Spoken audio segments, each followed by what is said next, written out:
criptólogo, criptógrafo y criptoanalista. Hoy vamos a aprender cómo funcionan y qué son esos términos de la criptografía con una persona que sabe un montón. Además, vamos a hablar de historia de la criptografía, con toda una institución en este tema, en los temas relacionados con la inteligencia, con las comunicaciones, con el gran José Ramón Soler. José Ramón, además, es escritor, es un gran divulgador y es un gran coleccionista. Hoy en The Hacker Style vamos a ver una máquina en exclusiva, vamos a ver quién usaba y para qué y cómo funcionaba y dónde, nada más y nada menos que una máquina Enigma. Comenzamos.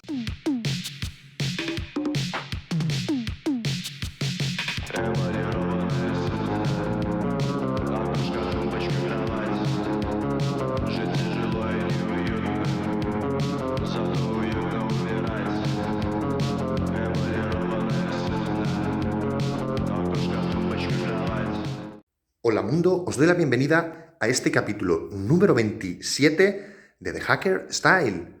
Hoy vamos a hablar con José Ramón Soler, una de esas entrevistas, una de esas charlas que da gusto oír. Ya veréis, fantástico todos los temas. Vamos a hablar sobre todo de criptografía. Vamos a aprender un montón sobre qué es, cómo funciona, por qué se usa, quiénes lo usan y para qué. Y también de historia de la criptografía, de historia de las comunicaciones y otras grandes historias de la guerra. Por ejemplo, durante la Guerra Civil Española veremos cómo usaba el bando nacional las máquinas Enigma, pero también cómo los hackers criptógrafos republicanos de aquella época trataban de descifrar los mensajes incluso de los nazis. Hay una historia muy importante que hoy vamos a conocer, que muy poca gente sabe y que se ha descubierto hace poco, de cómo varios de estos criptógrafos republicanos ayudaron nada más y nada menos que a descubrir los secretos de los nazis. Así que hoy tenemos otra de esas entrevistas para enmarcar con el gran José Ramón Soler. Vamos a ver qué nos cuenta. Bueno, pues aquí estamos con José Ramón Soler, para mí una de esas personas que más saben, digamos, del tema de la criptografía, de la historia. Lo primero de todo, muchas gracias por compartir tu tiempo con este canal, con The Hacker Style. ¿Y qué tal estás? Pues muy bien, muchísimas gracias, muy agradecido de que me hayáis invitado y bueno, espero que sea al menos entretenido. No me cabe ninguna duda. Y voy a entrar directamente a preguntarte algo que siempre suelo preguntar, un poco referente pues, a los temas que más conoce la audiencia o, digamos, temas relacionados con la persona que viene. Y en tu caso, la pregunta sería, ¿qué significa para ti la criptografía? La criptografía, la verdad es que es un campo de estudio muy interesante, además muy divertido, porque además siempre tiene que ver con secretos, que es algo que a todo el mundo de alguna manera u otra nos apasiona. Criptografía, en realidad tendríamos que hablar de criptología, porque la criptografía solo es una de las 4 partes que forma la criptología. La criptología está basada en la criptografía, que lo que pretende es esconder el mensaje, esconder el contenido del mensaje. Es decir, tú puedes ver el mensaje, pero lo lees y no te enteras de nada. Habría lo que sería el criptoanálisis, que sería, pues, sin tú conocer cómo se ha hecho este galimatías, poder descifrar el original. Y luego estaría lo que sería la esteganografía, que sería ocultar el mensaje en sí.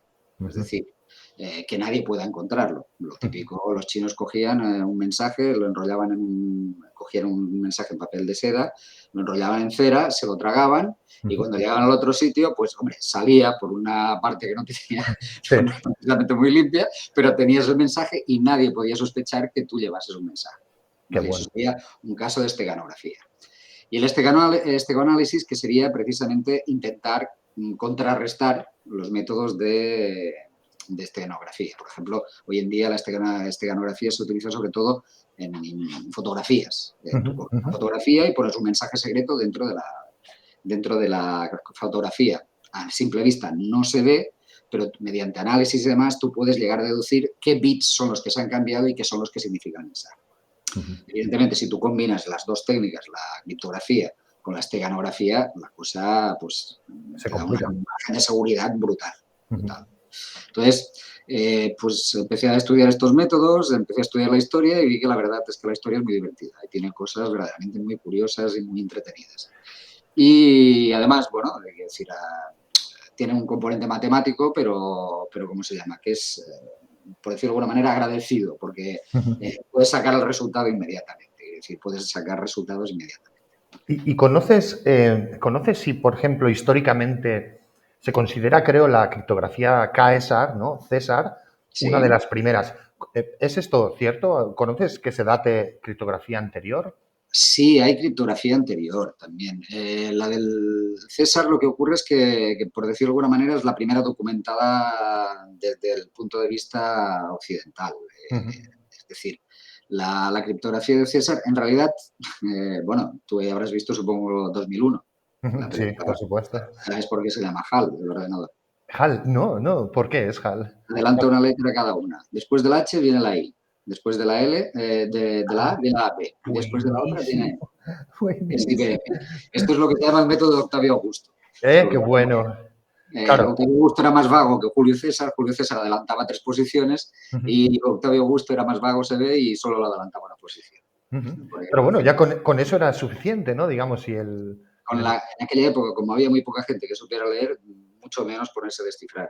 Es decir, estaba clarísimo que Julio César llegó incluso a utilizar el griego Ujú, como mensaje secreto.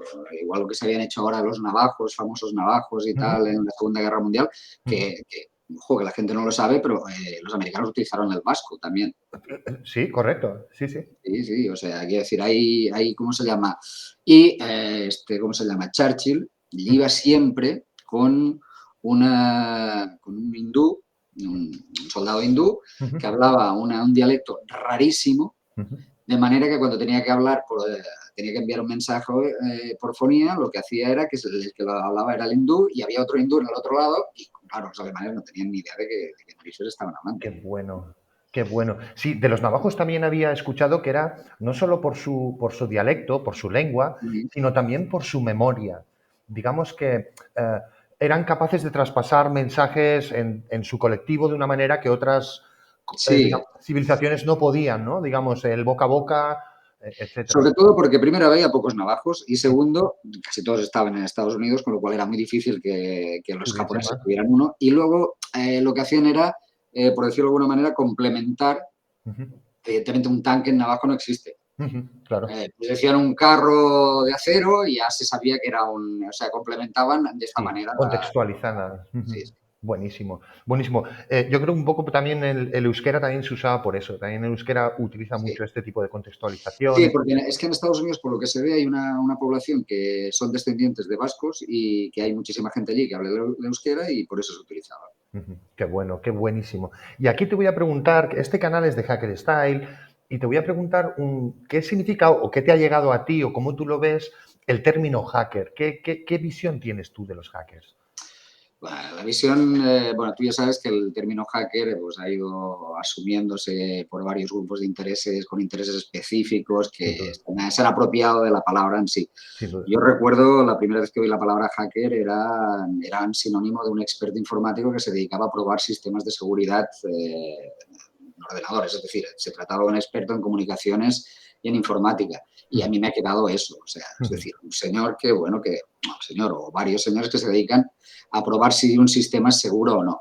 ujú, Evidentemente, pues estamos, como decía la canción esta, de la frontera entre el límite del bien y del mal. Todo ujú, depende del tipo de hacker que sea, porque evidentemente hay hackers que no son precisamente muy éticos y ujú, otros que sí lo son. Es decir, ujú. y evidentemente en un mundo ideal el hacker no existiría, pero como no es un mundo ideal, el hacker además es necesario a veces Sin duda.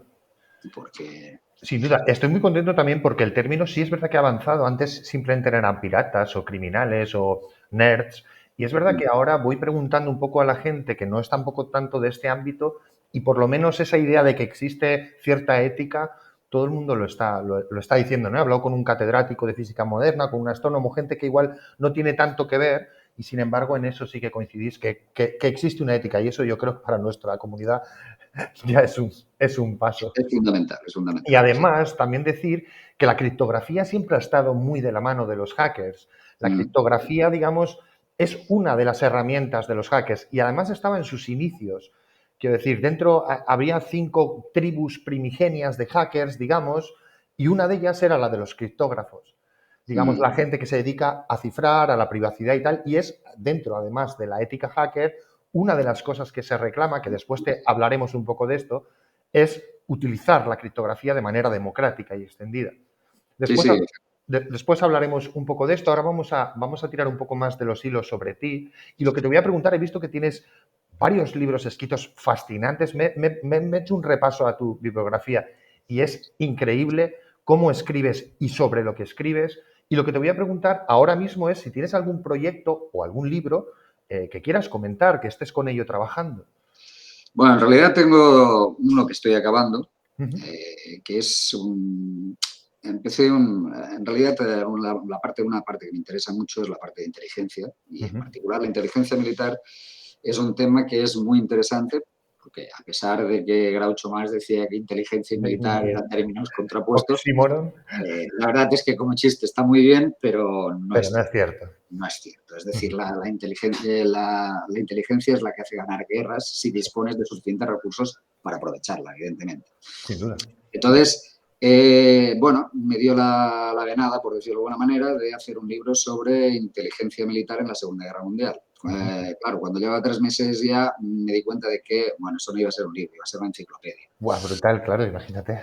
Entonces, decidí recortar un poco y basarme en un tema que también me interesaba por otros temas, quiero decir, en España, los españoles en la Segunda Guerra Mundial no se les ha dado la importancia, o sea, que tenían, es decir, y han participado y participaron en muchos frentes y demás. Sin Entonces, duda. había un lugar en particular que era el tema de la guerrilla, que es una fuente de inteligencia, entre otras cosas, pero me interesaba por el tema de que, bueno, por ejemplo, en Rusia, pues te habías encontrado con los guerrilleros soviéticos y, por ejemplo, tenías la División Azul, que eran totalmente contrapuestos, pero eran los dos, estaban allí. Sí, sí. Entonces se me ocurrió hacer un libro sobre la guerrilla soviética y Wow. empezar desde el apoyo que hicieron los soviéticos a la guerrilla en la Guerra Civil Española y luego trasplantarlo, por decirlo de alguna manera, hacer un estudio de lo que era la guerrilla soviética, que digamos, cómo funcionaba, qué esquemas tenía, digamos, qué aspectos había que resaltar y luego meter a los españoles dentro de esto, que al final me puse a localizarlos y tal, y bueno, he localizado más de 300 guerrilleros Wow. españoles. Qué maravilla. Y bueno, decir, supongo que lo acabaré en un par de meses, espero, porque la verdad es que voy demasiado cargado de trabajo y hago lo que puedo. Sí. Pero bueno, sí. Luego, cuando acabe con acabaré el de la historia de la máquina Enigma, que ya tenía 200 páginas hechas, pero acabé tan quemado que lo dejé correr. Porque además, justamente mi hija me hizo una copia del archivo de Gustave Bertrand y bueno, me puse a investigarlo y ya, por decirlo de alguna Se manera, ya desbordó. me desbordé. Y Claro. le dije, bueno, dejaremos una temporada y esto. Y luego, aparte, pues estoy ya, como hobby también, que de eso tardaré también meses, estoy intentando hacer una especie de máquina enigma, pero, por decirlo, en software, Qué pero bueno. no es una enigma, es una versión modernizada de la máquina enigma, por decirlo de alguna Con manera. los hacks que tú le pondrías, algo así. Más que nada, en realidad el cifrado de Enigma hoy en día seguiría siendo válido sin ningún problema. Lo que ocurre, pues que si tú miras ¿cómo se llama? Una rueda de estas, pues tendrá 20 y Sí, pico. es fácilmente computable, ¿no? Las permutaciones. Sí. Pero claro, si tú piensas y dices, mira, pongo rotores de 1 byte. Y pongo, pues, ¿qué quieres que te diga? 16 rotores de 1 byte, ¿vale? A continuación uno del otro. Esto significa un esquema de claves de... 16 elevado a la 15. Sí, exacto, sería 2 elevado a la 128, si no recuerdo mal. ¿Vale? Correcto. Entonces, claro, ya nos encontramos con una cosa que ya es bastante. Si en lugar de ponerle 16, le pones 24, le pones 32, como en software puedes poner los que te dé la gana, puedes llegar a conseguir una seguridad lo suficientemente elevada. Si además quitas por decirlo de alguna manera, todos aquellos defectos que tenía la máquina Enigma, puedes encontrarte con una cosa que sea bastante razonable. Por ejemplo, el primer defecto que tenía la máquina Enigma era que no había una permutación inicial entre la tecla y lo que entraba en el rotor. Claro. Otra era un defecto de fabricación de la propia máquina, y era que una letra no se podía cifrar por ella misma. Pero era simplemente porque, claro, la corriente no podía ir y volver en el mismo cable. Provocaría un cortocircuito. Buenísimo, claro. Entonces, claro, todos estos, eso hacía que, por ejemplo, los criptoanalistas pudieran utilizar cribas Claro, quitarse permutaciones, sí. Exacto. Entonces, de esta manera te evitabas, digamos, es otra de las debilidades que tiene, ¿vale? Qué bueno. Entonces, eliminando todas esas debilidades, puedes construir un sistema seguro y, más que nada, ya te digo, es puro hobby, pero tengo ganas de hacerlo. Buenísimo proyectazo, José Ramón, proyectazo. Nos dijo Snowden en los papeles que filtró sobre la NSA que a partir de 4096 bits de longitud de clave era totalmente indescifrable a día de cuando se publicó y tal, que a partir de ahí los números están. O sea, quiero decirte que efectivamente es hacerla un poco más amplia, ¿no? El mecanismo, digamos, la base. Es la misma. El añadir, quitar rotores, es lo único, es simplemente que además tienes otra ventaja, quiero decir, la máquina Enigma, una vez que tú tienes puesto un rotor, el rotor siempre será el mismo y tendrá las mismas conexiones. Claro. Pero al ser de software tú puedes poner el rotor que te dé la gana, o sea, puedes cambiar las conexiones en cualquier momento. Es decir, porque es una cuestión de software, que es otra de los problemas que tenía la máquina Enigma que puedes eliminar de esta manera. Claro. Es decir, hay varias posibilidades para hacerla más segura y, más que nada, ya te digo, es por puro hobby, pero bueno. Después la veremos un poco y me gustaría hablar más, pero es que no me puedo contener con un tema tan interesante. Otro de los problemas que tenía también era un poco, la máquina Enigma utiliza un cifrado de carácter, corrígeme si me equivoco, de carácter simétrico. Es decir, los soldados, los submarinos, los aviones, digamos, quien fuese a operarla necesitaba una serie de claves y a partir de estas claves introducidas de una determinada manera obtenían, digamos, la forma de descifrar ese mensaje, ¿no? Correcto, exacto. Sí. Entonces, esta podría ser considerada también un poco una debilidad. ¿Cómo digamos, qué has ideado o qué se te puede ocurrir para mejorarla también en este sentido? En este sentido, el hecho esto es simplemente por la utilización del reflector y tal, que conseguirías hacerla simétrica. En realidad, el que sea simétrica tampoco implica demasiado problema. ¿Se anulaban los códigos si capturaban un barco? No. La única...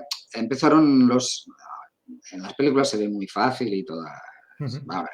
entre nosotros, quiero decir, no hay un cifrado Enigma. Había 300 cifrados Enigma. Buenísimo. ¿Vale? Es decir, por ejemplo, en la Guerra Civil Española había lo que se llamaba un círculo de comunicaciones. Había el círculo de comunicaciones de la Marina, que utilizaba un tipo de máquina Enigma, ¿vale? Con sus propias claves, claro. Y que evidentemente los de tierra, por ejemplo, no podían descifrar, incluso utilizando máquinas Enigma. Vale, o sea, la segmentación de las claves simétricas impedía que te cogieran todas las comunicaciones. Efectivamente, lo que hacían era que para cada grupo de ¿cómo se llama? De comunicaciones, por decirlo de alguna manera, utilizaban una máquina Enigma con unas particularidades específicas, que básicamente eran que el rotor tenía unas conexiones internas diferentes. ¿Vale? De esta manera, una máquina Enigma que hubieran cogido ¿qué quieres que te diga? De ferrocarriles, no le serviría para descifrar la de la Gestapo. Claro. Entonces, esos círculos de comunicaciones, lo que hicieron los británicos, por decirlo de alguna manera, fue básicamente hacer como una fábrica de descifrado, donde había diferentes tipos de gente que se dedicaba a diferentes tipos de máquinas Enigma. Claro, capturaban una, la llevaban allí donde estaban los matemáticos, los criptógrafos y trataban de romper ese modelo, claro. Básicamente, en realidad, la máquina les era indiferente prácticamente, porque al principio ya consiguieron unas cuantas, sobre todo los polacos, ya les dieron una máquina de las que habían utilizado ellos, una militar, Ujú. pero básicamente lo que les interesaba, que fue cuando empezaron a tener, digamos, un cierto éxito, Ujú. cuando empezaron a recuperar libros de claves. Claro, esto te decía. Claro, los ¿Vale? libros de claves Entonces, era para ver si había algún tipo de correlación. los libros de claves lo que hacían era, te decían, pues mira, hoy vamos a cambiar, vamos a poner que la letra empiece con la A, la Z y la D, por decirlo de Claro. alguna manera. Y además, por decirlo, vamos a poner primero el rotor 1, luego el rotor 3 y luego el rotor 2. Ujú. ¿Vale? Entonces, esta era, digamos, las claves que había más o menos en Enigma. Aquí esto ya se utilizaba cuando en la Guerra Civil lo utilizaba la Legión Cóndor, lo utilizaban Sí, creo, el bando franquista, lo utilizaban en la Marina, utilizaba las suyas. La de la Marina me costó más de conseguir, y ujú, eso que sabía seguro que la habían utilizado hasta que hubo un almirante que me confirmó que efectivamente la la Marina pidieron. Ujú. franquista había utilizado máquinas Enigma, sí. Qué bueno. Y aquí un poco, enganchando también con esos inicios, em, lo que te voy a preguntar es si recuerdas cuando tú empezaste con Internet o cuál fue tu primera máquina, tu primer computador. Había llovido desde entonces. El primer ordenador que toqué, por decir, bueno, toqué no, pero que utilicé fue un PDP-11 de Digital, una cosa enorme, Toma ya. un armario de aquellos de tal. Pero digamos, mío particular, Sí. un ZX Spectrum, un ZX80 de aquellos de toda Hostia, la vida, buenísimo, eran maravillosos, o sea, las buenísimo, cosas como tío. son. Luego ya un poco más adelante ya me compré un Toshiba con una pantalla en color que era de las mejorcitos que he tenido, que decir, evidentemente era un Sí, cuando lujazo aquello. Ujú, para la época era un lujazo. ujú. En cuanto a lo de Internet, pues bueno, yo empecé con Internet por lo típico, con los modems esos que hacían De audios, sí. 1200 baudios, y Sí. hacía un ruido enorme. Y además, quiero decir que no tenía nada que ver con la Internet actual, aquello era todo en modo carácter. O Era sea, otra cosa, sí. incluso los editores de texto, me acuerdo que todos utilizábamos el Text o algo, no me acuerdo cómo se llama el Text, que era para poder hacer editar texto. Ten en cuenta que en aquella época además también se trabajaba mucho con terminales tontos, o sea, no Ujú. había ordenadores Así casi. era. Ujú. A partir de que empezó ya a aparecer, pues bueno, los Toshibas, luego empezaron a aparecer los IBMs y demás, ya se empezó a, digamos, a popularizar un poco el tema de la informática, Ujú. y Internet poco a poco fue entrando, Ujú. pero aún nada que ver con lo de hoy en Y día. ya no te digo la criptografía. Internet empezó, pero la criptografía no llegó hasta bastante No, más adelante. la criptografía en aquella época, bueno, y me acuerdo ¿cómo se llama? En aquella época te explicaban el DES como Sí, sí. el último grito y Sí, sí. facultad y tal. Y la verdad es que estaba muy bien hecho. El Gamal, yo me acuerdo del cifrado del Gamal, Mal, todo sí. aquello que era, bueno, que es arcaico ahora, pero que bueno, No, arcaico no, se sigue utilizando. El cifrado Gamal todavía tiene todavía su hay por arte. ahí. Sí, el RSA, por ejemplo, Está en oye, todos los sitios, ¿no? Visa usa RSA. sí, es que RSA prácticamente, es decir, el RSA, que es la abreviatura de Rives, Shamir y Adelman, que fueron los que lo inventaron, Qué bueno. se basa en prácticamente casi toda la criptografía de clave pública se basa en lo que se llaman problemas NP completos, es Ujú, decir, ujú. problemas Muy bueno. que, por ejemplo, el de multiplicar dos números es muy fácil, Los números primos, sí. pero si a ti te dan un número largo y te dicen, a ver, ¿qué dos números multiplicados dan este número? Hombre, la cosa ya es un poco más Sí, sí, complicada. claro, claro, claro. Esto es lo que se llama un problema NP completo, es decir, un problema que no se sabe resolver en forma polinomial.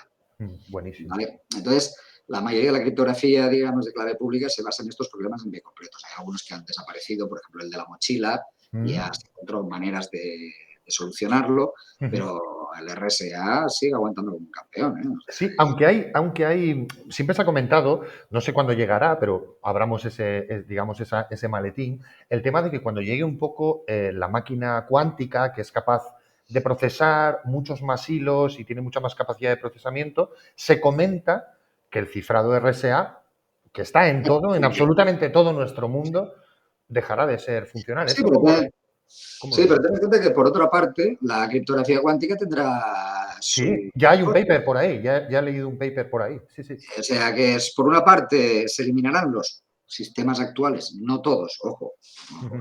los basados en problemas NP completos es posible que desaparezcan, pero los otros posiblemente no.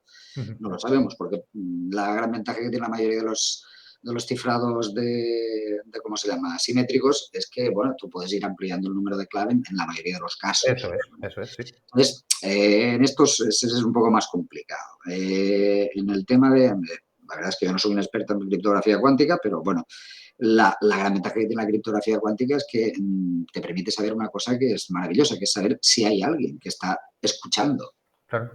Porque si está escuchando en un circuito cuántico, tú puedes saberlo. Ujú. Con lo cual, si tú ya sabes que no te escucha nadie, da igual que lo tengas cifrado que no.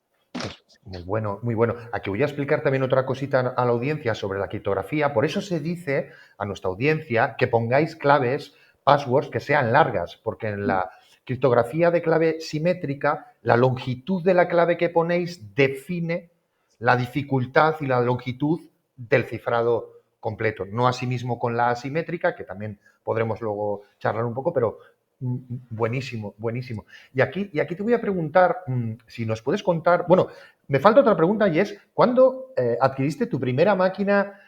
Porque, digamos, relacionado con el cifrado, nos has contado tu primer ordenador, tu primer internet, pero ¿cuándo te dio por decir, coño, voy a conseguir una máquina de estas a cacharrear? Bueno, no, fue al principio, bueno, intentar conseguir una máquina de estas era prácticamente imposible. Imposible, claro. O sea, ni en Eh, museos, ni en museos. no, ni museos, quiero decir, había algunas. Lo que sí que empecé al principio fue a coleccionar Ujú. libros de criptografía antiguos. Qué bueno. Claro, en aquella época la criptografía no la conocía nadie, con Ujú. lo cual, pues bueno, tengo más libros de criptografía antiguos que la Biblioteca Nacional, por decirlo de alguna Wow, manera. fascinante. Hay libros que son verdaderamente difíciles de conseguir. Por ejemplo, yo tengo un Carmona, Ujú. uno de García Carmona. Tengo todos los de Baserí, que son los clásicos de esto. Tengo alguno de 1830 y pico firmado por el autor. ¿Qué me Es dices? decir, tengo muchos libros de criptografía antiguos. ¿Por qué? Pues porque en aquella época, pues igual me costaba, ¿qué quieres que te diga? Igual me costaba 10 euros un libro de estos. Hoy en Claro, día te cuesta una pasta. claro, sí, sí. Y empecé a hacer esto. Luego, bueno, empecé a mirar a ver cómo se podían conseguir. Y la verdad es que tengo algunas máquinas, la mayoría me las regalaron. Es Ujú. decir, gente ¿cómo se llama? Que tenía máquinas en sí, pero no sabía, no le daban importancia. Claro, no le dan importancia, madre mía. Entonces, claro, muchas en agradecimiento por haber hecho alguna cosa me regalaban una máquina de estas y, por ejemplo, ya digo, tengo una máquina de estas, ¿cómo se llama? Una clave norte. Ujú. La clave norte tengo también una que utilizaban, pero esta está hecha manual, en realidad son dos trozos de palo, pero tiene la curiosidad y digamos, el hecho de que esta se utilizaba en el alto estado mayor, en el apartado de criptoanálisis del alto estado mayor. La habían utilizado, la que me lo regaló fue una persona de allí dentro. Ujú. Y bueno, algún detallito de estos que, decir, poco a poco vas consiguiendo alguna cosa. Pero vamos, conseguir máquinas de cifra, sobre todo hoy en día, es prácticamente imposible. A no Ujú. ser que tengas mucha pasta. ¿Sabes quién tiene una máquina Enigma? Ujú. El Mick Jagger. Sí, sí, claro. No, no, a ver, yo ya te digo, ni en museos. O sea, ni en museos. Entonces, o encuentras a un restaurador o alguien que sepa lo que es, porque es lo que dices. Mucha gente igual la tenía ahí, se la llevó Sí, en sí. su día o lo que fuera y no sabe lo No, que no, ya te es. digo. El único que puede permitirse una máquina Enigma, el Mick Jagger de los Rollins, porque es un fanático también de las máquinas Enigma y tiene Qué una. bueno. Además, la que salió en la película, me parece, 571, me parece que era la suya. Ah, La había buenísimo. prestado, ¿no? O sea que Qué hoy bueno. en día prácticamente, a no ser que seas un coleccionista con mucho dinero, incluso un foro Ujú. de compradores, de expertos en máquinas de cifra, que se llama Crypto Collector. Ajá. Y aquí están, ojo, los número unos del mundo, Ujú. ¿vale? Dentro de lo que es criptografía histórica. Están Ujú. los número uno. Y también la mayoría son grandes coleccionistas. Ujú. Entonces, claro, meterte en un foro de estos a veces encuentras cosas que dices, ostras, pero ¿cómo es posible Ya que ande esto por ahí que todavía. esto por ahí? Sí, sí, Qué, sí. qué bueno, qué bueno. Y aquí te voy a preguntar, que también solemos preguntar un poco a la gente en el canal, que nos cuente algún tipo de anécdota relacionada con el hacking, con lo que tú quieras, con la criptografía, lo que tú quieras. La verdad es que en el tema del hacking no he tenido mucho. Ujú, Pues simplemente, primero porque no he tenido tiempo. Era ujú. un tema que me interesaba, era muy interesante y tal. He hecho alguna cosa de seguridad informática, auditoría informática y tal, pero digamos de hacking la verdad es que no he hecho nada. Es decir, no es simplemente porque no he tenido tiempo. Ya sabes lo que pasa en estos casos, que el trabajo te agobia y cuando tienes lo primero es lo primero y las lentejas son lo primero. Yo te voy a contar yo una anécdota que yo creo que te podrá gustar. Tiene que ver con Twitter. Digamos, nosotros teníamos un pequeño grupo que hicimos un programa que se llamaba AnonTweet, que está en la Free Software Foundation, que servía para conectarte a Twitter y a GNU Social, Mm, digamos, pues mediante Tor, mediante una red de proxies, que no se pudiera saber de dónde venías, etcétera. Y teníamos un sistema de criptografía asimétrico por el cual en la foto del perfil guardábamos mensajes y con ah, este programa podías conectarte a las fotos de los perfiles donde generalmente estaba la llave, digamos, que abría ese cofre. ujú. Entonces, había cuentas donde enviábamos cifrado y si tenías este programa podías saber lo que estaba diciendo porque esa persona ponía ahí. Por ejemplo, ¿no? Un uso de la esteganografía Efectivamente. en Twitter, digamos, introduciendo llave pública y tal. Y luego, como otra pequeña anécdota, el wallet de Bitcoin, digamos, la Mm, cartera donde se guardan los Bitcoin, ese cifrado es el de Anon2, es el de este software. Me propuse, digamos, con un agente de CryptoRed de España, mm. digamos, tratar de conseguir la mayor cantidad en 140 caracteres, que era lo que permitía Twitter, la mayor cantidad, o digamos, el cifrado más robusto, pero que nos permitiera enviar en 140 caracteres la mayor cantidad de texto posible. Entonces, cuando programé esto, yo llegué a 72, es decir, por 140 caracteres en plano, 72 cifrado, con un cifrado por bloques, era AES 256, Correcto. HMAC, SHA-1. Conseguí hacer esto y lo llevé a Stanford, a la Universidad de Stanford, al departamento de matemáticas y ellos lo mejoraron y lo redujeron a 69.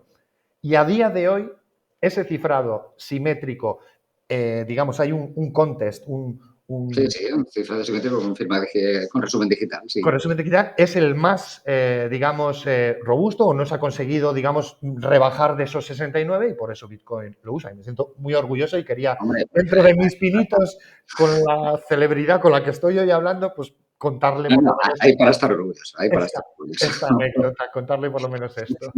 Sí, sí. Y aquí te voy a preguntar un poco más de esa parte más personal. Aquí vete donde tú quieras, José Ramón. Y es Sí. si ha habido algún punto de inflexión en tu vida. Yo pregunto esto un poco, pues la pandemia, nacimientos de hijos, fallecimientos, algo para que veamos esa parte de la persona, si cambia y cómo somos y tal. Hombre, la verdad es que a nivel particular, o sea, a nivel particular, sí que ha habido cambios en mi vida, es decir, evidentemente cuando me casé, mis hijos, la verdad, todo esto han significado cambios importantes dentro de lo que es mi vida.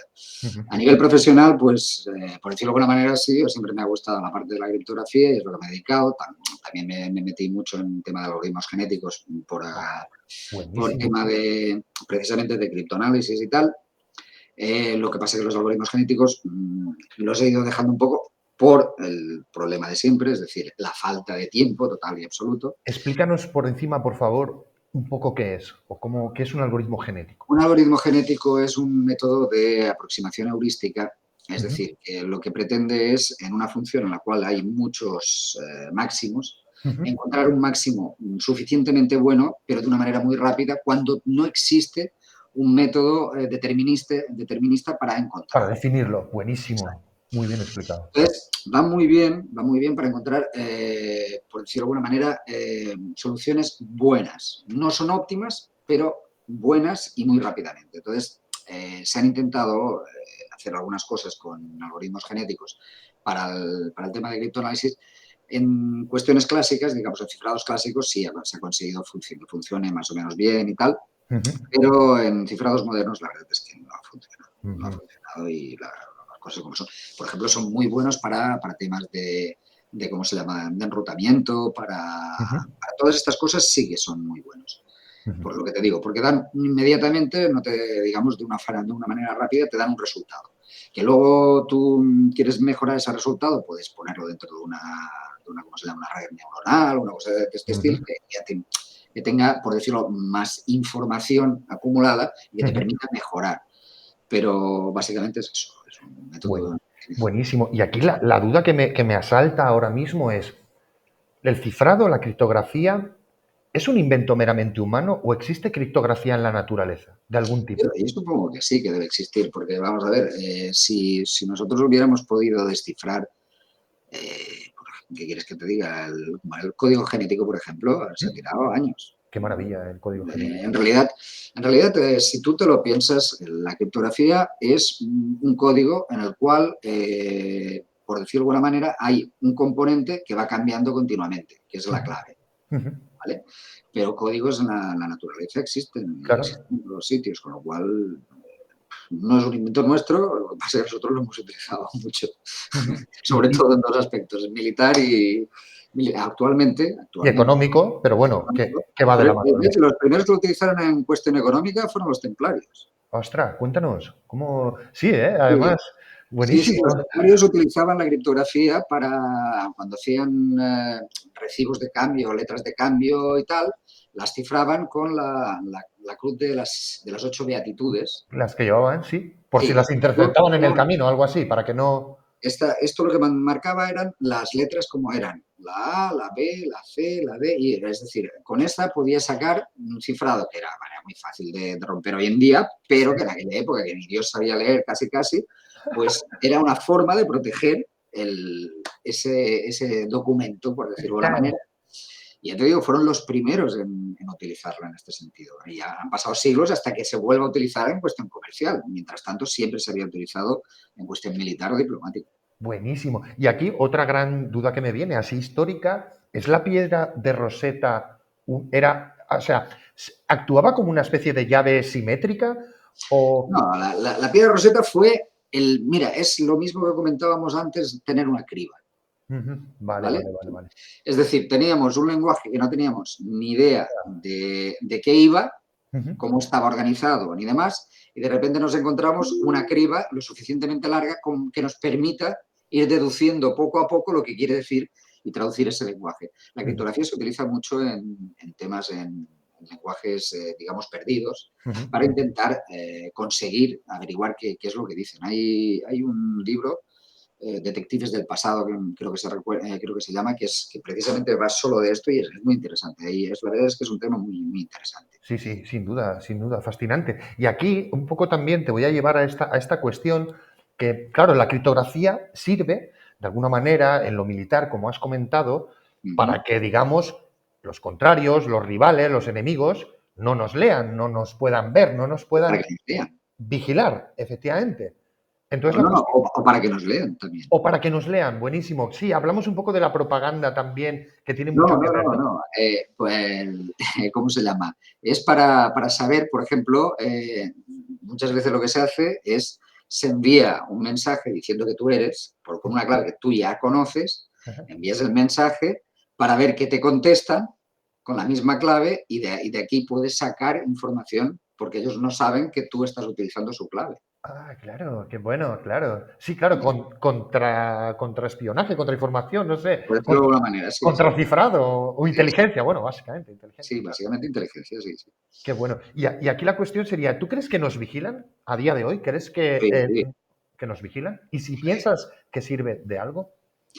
Sí, sí, claro, seguro, pero la verdad es que además, como se lo ponemos tan fácil con el tema de las redes sociales, macho, si es Ujú. que ya El no, móvil, sí, ¿para qué? ¿Para qué vas a ponerte a vigilar? Bueno, si es que prácticamente ya lo tienen todo, todo lo que hacemos pasa por ordenadores grandes y sobre ujú, ordenadores grandes nadie sabe qué narices hacen con esa información. claro, eso deja una huella, vamos, de metadatos, de todo, Las claro. redes sociales tienen una cosa que es muy, que muchas veces damos muchísima información, mucha más información de la que deberíamos. De la que sabemos incluso. Ujú. Y es lo que digo yo, vamos a ver, hoy en día tú no eres un chorizo, Ujú. pero el día de mañana si lo eres, pues tenemos todo tu perfil. Sí, bueno, Valorado. yo esto lo contaba un poco también, acuérdate del mítico Pol Pot y lo que hizo, Sí, cómo cambió su gobierno de un día para otro, y no es que seas un chorizo, sino que igual tienes unas ideas políticas o eres de una manera de ser que mañana, Es por un ejemplo, ejemplo, sí, Pol Pot, además me gusta este ejemplo porque Pol Pot iba en contra de la intelectualidad. sí, Entonces, él decía que llevar gafas eran intelectuales. sí, ¿Vale? Entonces, claro, esto es así. Entonces empezó a perseguir a gente que él consideraba intelectuales y uno de sus símbolos era por llevar gafas. Entonces, claro, eso cambió. Imagínate que Pol Pot tuviese las redes sociales con todas las fotos de toda la gente que tiene gafas y tal. O sea, quiero decir que no solo por ser un chorizo. No, no, no, no. Me refiero, te he puesto el ejemplo Sí, bueno, sí, para los servicios de digamos, de inteligencia, seguridad. sí. Oye, es chapó. Es decir, Vale. tú ahora no eres un delincuente, pero el día de mañana lo eres. Pues bueno, vamos, miramos tu cuenta, todas tus cuentas y redes sociales y sabemos un perfil perfecto de quién eres. Sencillo. Claro, ¿cómo ha cambiado eso? Que luego hablaremos un poco de cine, a mí me encanta el cine y estoy seguro que a ti también, de la vida de los otros, ¿no? ¿Cómo ha cambiado esos Sí, sistemas de antes a cómo es ahora?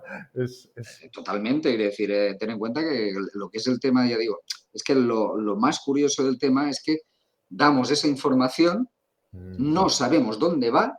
no. Y además es información que si a un desconocido no se la daríamos, en las redes sociales la ponemos. Sí, Es que no tiene ni pies ni cabeza. y gratis, José Ramón, Y encima gratis, por si me dices que por lo menos vendes tu ser, pero es que encima lo hacemos gratis y las herramientas son gratuitas también. Porque es que sí, la pinza está muy bien hecha. ¿Cómo compite un desarrollador en crear un Twitter o otro tipo de herramienta, un Facebook, si son gratis o un Google? sí, sí, ¿Cómo exacto. mantienes todo eso? Es una pinza increíble basada en la extracción de datos. De De ahí datos. la importancia del cifrado. O sea, lo que quiero transmitir también a nuestra audiencia es que el cifrado no es una cosa de gente, digamos, eruditos como José Ramón o Nada. matemáticos. El cifrado es algo necesario para la democracia. Sí, sí, sí, sí. Eso siempre lo he, digamos, subrayado, que no es una cosa solo para cuando tengo algo que esconder, que no, que no. Y luego, otra cosa que me parece una paradoja y es maravilloso, y es que para que los cifrados sean robustos, deben ser transparentes. Sí, efectivamente. Si tú no, digamos, si un cifrado es transparente, es decir, si el método es transparente, evidentemente habrá mucha gente que lo analizará Más y ojos. determinará si efectivamente es lo suficientemente robusto para lo que verdaderamente se ha hecho. Ujú, De otra manera, si es un cifrado en el cual tú no especificas la forma en que se hace, más pronto o ujú. más pronto o más tarde aparece, pero es que además no hay una verificación independiente de la fortaleza de ese algoritmo, con lo Claro, cual puede tener un fallo de diseño, porque puede que el sistema sea muy bueno, pero que tenga un fallo de diseño. Y en ujú. ese caso no detectarás ese fallo de diseño, con Claro, lo eso es cual lo ideal es que sea abierto. lo que se llamaba el cifrado por oscuridad, digamos, Sí, ¿no? exacto, Que es lo que lo- hicieron inicialmente con ¿cómo se llamaba este? El cifrado que quería implantar a Estados Unidos. No me acuerdo cómo se llamaba. Sí, me viene Ekelon, me viene Carnívore, me viene todo aquello. no, verdad, Echelon es otro tema un poco más. No, hubo una época en que en Estados Unidos se planteó utilizar un sistema de cifrado que era propietario y que además no, o sea, utilizarlo a nivel, digamos, de todas las administraciones y de todo, que era propietario y que nadie sabía cómo funcionaba. Al final acabó saliendo a la luz pública, se vio que tenía fallos y demás. Es decir, todas estas cosas, si tú no lo pruebas, o sea, es decir, tú puedes pensar que eres un crack, pero Claro, pero si no ha habido más ojos que lo ven, claro. exacto, es decir, así seguro que eres un crack. Claro. Y aquí otra cosa que me viene también, para que veamos un poco que está en nuestra naturaleza esto de los secretos, que es como empezabas, es que yo de pequeño, y seguro que mucha gente más en nuestra audiencia, jugábamos con algún amigo, con alguna amiga a cambiar las letras y a ese pequeño cifrado, y eso no nos lo había explicado nadie, salía de, yo que sé, cambiar la A, hablar con la A, hablar con la E, cosas muy sencillas, Sí, pero que sí, está en nuestra naturaleza, que otros no sepan lo que sí. decimos y tal. Vamos a ver, es decir, la confidencialidad la necesita. Toda persona necesita un entorno de confidencialidad para él. Es Está decir, en la Constitución, de hecho. sí, sí, aparte, pero aparte de decir, como personas, Ujú. tenemos nuestra intimidad, que hay cosas de nuestra intimidad que no queremos que nadie sepa o solo las personas que a nosotros nos interesan. Las redes sociales muchas veces hace que todo sea todo lo contrario. Es Claro, decir, es muy paradójico, ¿no? Porque de sí, alguna manera todos tenemos algo que esconder, como estás diciendo, pero sin embargo, por otro lado, parece que no. sí, sí, sí. No. Además, el este de las redes sociales es un tema que a mí Particularmente, creo que falta mucha, por decirlo mucha pedagogía en este aspecto, Ujú. porque curiosamente las redes sociales son un gran invento Buenísimo. por decirlo de alguna manera, Conectar el mundo, sí. para conectarnos unos con otros, para transmitir información y demás historias, pero por otra parte, ese gran invento está consiguiendo acabar con una cosa que es fundamental, que es la libertad de expresión. Total, total, clarísimo. Claro, Y otras cosas más, ¿eh? Con la atención, digamos, porque nos hace adictos a la gente. Sí, es sí, verdad que aquí me gustaría, ya que hablo con una persona como tú, decir que redes sociales comerciales. O sea, sí. también no es solo culpa también, digamos, del usuario, de la usuaria también, No, sino no, no, no. el diseño. Los Eh, quienes lo diseñan lo han hecho de una manera muy perversa. El diseño, y ya te digo, esto es como cuando te sueltan, a ti te dan un cuchillo y un cuchillo sirve para cortar, pero con el cuchillo te puedes matar a alguien. Claro, sí. Pero a Sí, ti ya te dicen de pequeño, ¿no? Ojo con el cuchillo que te puedes cortar tú o puedes hacer daño a daño alguien. a otros, sí. Entonces, en las redes sociales eso no existe. Entonces, cualquier cosa es válida en una red social. Y claro, yo lo que me parece triste es que por ejemplo, la libertad de expresión, la gente muchas veces se lo toma por una cosa que no es. La libertad de expresión es que tú y yo podemos discutir Y de no haya cualquier ningún cosa problema. en cualquier momento. Eso Tú es. podrás convencerme o no, pero Ujú. seguiremos siendo tan amigos y tendremos nuestras ideas y seguiremos discutiendo de ellas. Sin duda, qué bien explicado. Ahora, claro, en el momento en que tú dices una cosa y alguien no está de acuerdo, ya te crucifican por ello, y en las redes sociales hemos visto muchas veces que eso Sí, sí, pasa, sí, sí, es claro. acabar con la libertad de expresión. Sí, yo creo ahí, fíjate, yo creo que la libertad de expresión no es decir lo que te dé la gana, No, es saber hablar con alguien contrario a ti, es como yo lo veo, digamos contrario o debatir o lo que sea, desde el respeto, desde la ilustración. efectivamente, es la famosa frase aquella de que no comparto vuestras ideas, pero Pero las defenderás a defenderé con muerte. mi vida, eso es. Sí, Exacto. sí, buenísimo. Y yo también suelo comentar, que creo que lo he dejado caer en alguno de los capítulos al principio, que para mí la libertad muchas veces se confunde con el libertinaje y que la libertad es responsabilidad. Cuanto más libre soy, cuanto más libertad de expresión tengo, más Sí, responsable debo tener, debo sí, de sí. ser. Y eso es algo que creo que está Eso muy... lo decía Spiderman, ¿no? Un gran poder que llega con una gran Una gran responsabilidad. responsabilidad. Pues sí, pues Sí, sí. sí, O es sea, así, es así. me costó mucho llegar a esta conclusión, que es fácil de decir, sintetizar, parece un haiku, pero me costó mucho darme cuenta de lo que significa la libertad, porque muchos han escrito y hablado de ello, y creo que la definición de libertad como responsabilidad es muy Efectivamente. importante. Entonces, la libertad de expresión es la responsabilidad de expresarte. Efectivamente, es decir, la posibilidad de poder discutir con cualquier persona cualquier tema, Ujú, intentando convencerlo, pero sin intentar imponerlo, por decirlo de alguna manera. ujú. Intentar convencer de tus ideas, pero sin intentar imponer esas ideas. Claro, sí, sí, sí. Adquiridos. Nadie, o sea, al final, digamos que de alguna manera todos sabemos de lo nuestro y nadie sabe nada, dicho así, ¿no? Y luego también, una vez tuve un debate con un compañero sobre la criptografía y yo recuerdo, yo defendía, a ver qué opinas tú, yo defendía que la criptografía debía democratizarse, que la gente que desarrolla debía de introducir, esto viene un poco porque WhatsApp y este tipo de aplicaciones meten un cifrado, pero la llave la tienen ellos. Entonces Sí, era como, bueno, o Telegram, ¿no? La llave está en un servidor central, la pueden deshacer. Entonces, vale, es un cifrado, pero bueno. Entonces yo decía, no, no, la llave tiene que estar siempre en nuestra posesión, ¿no? Y esta persona me dijo, ya, pero es que si ciframos todo el mundo, los papeles de Panamá y este tipo de cosas, no sabríamos lo que los malos hacen, ¿no? mm, ¿Tú qué opinas de esto? ¿Debería ser el cifrado algo vamos a ver. populus o Yo, solo lo yo, militar? yo particularmente considero que la clave la tendría que tener cada persona o cada grupo de personas de, digamos que, el círculo con el cual tú te comunicas. Un gran poder. Punta pelota.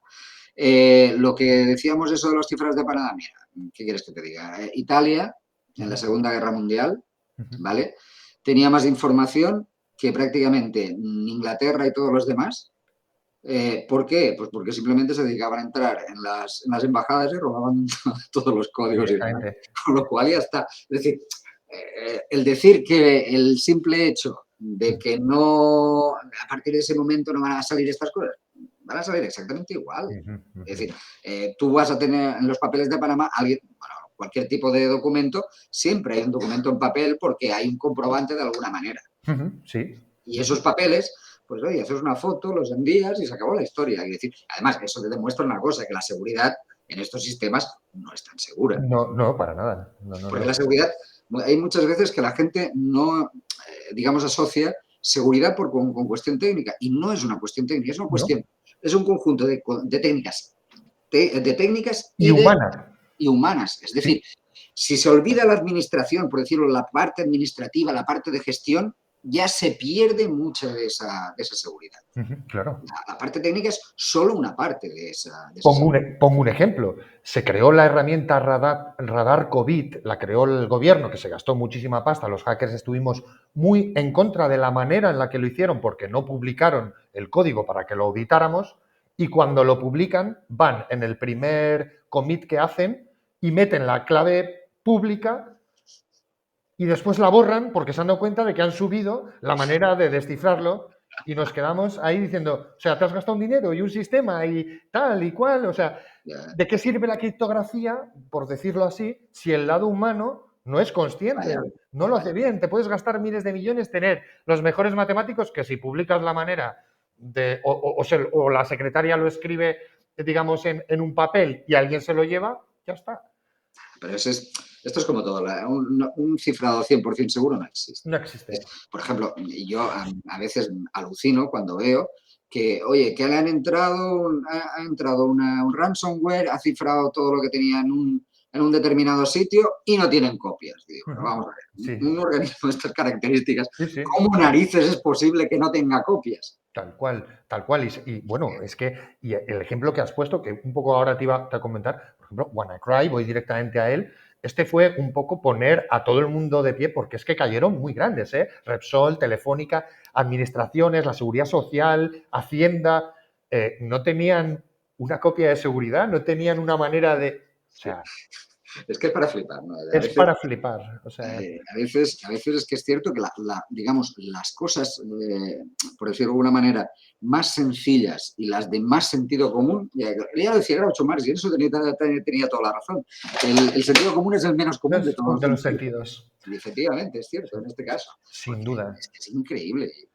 Un pastón que vale un sistema de este estilo y que no tengas previsto que te pueda pasar algo.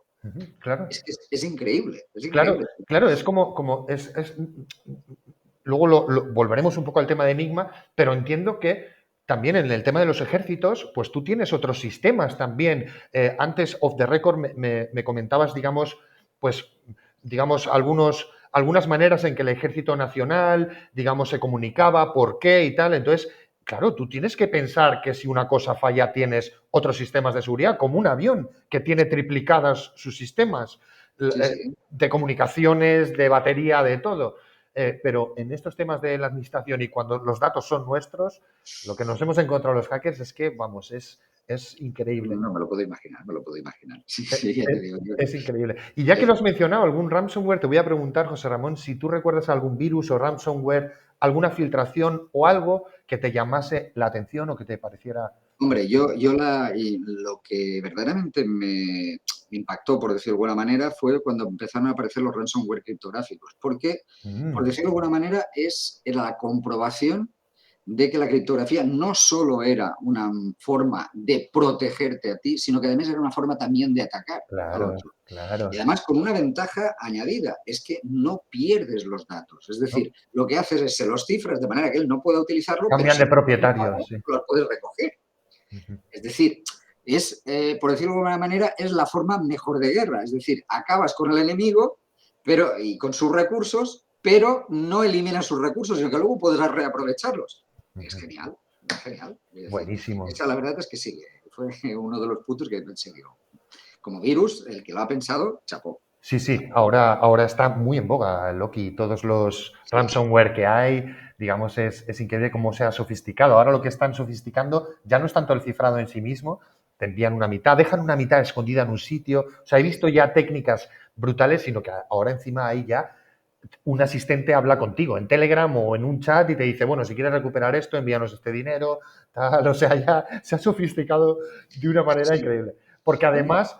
lo que te voy a comentar es que además los criminales, que también se puede usar para bien, voy a poner un ejemplo de luz, Julian Assange, dijo, si me pasa algo, yo voy a subir una serie de claves a unos torrent, la comunidad hacker se descargó todo eso y dijo, si me pasa algo, que claro, no sabemos esto cómo fue, lo llamó insurance, la gente se acordará, seguro, digamos, daré una serie de claves como pueda, por teléfono o lo que sea, y descifraréis todo esto.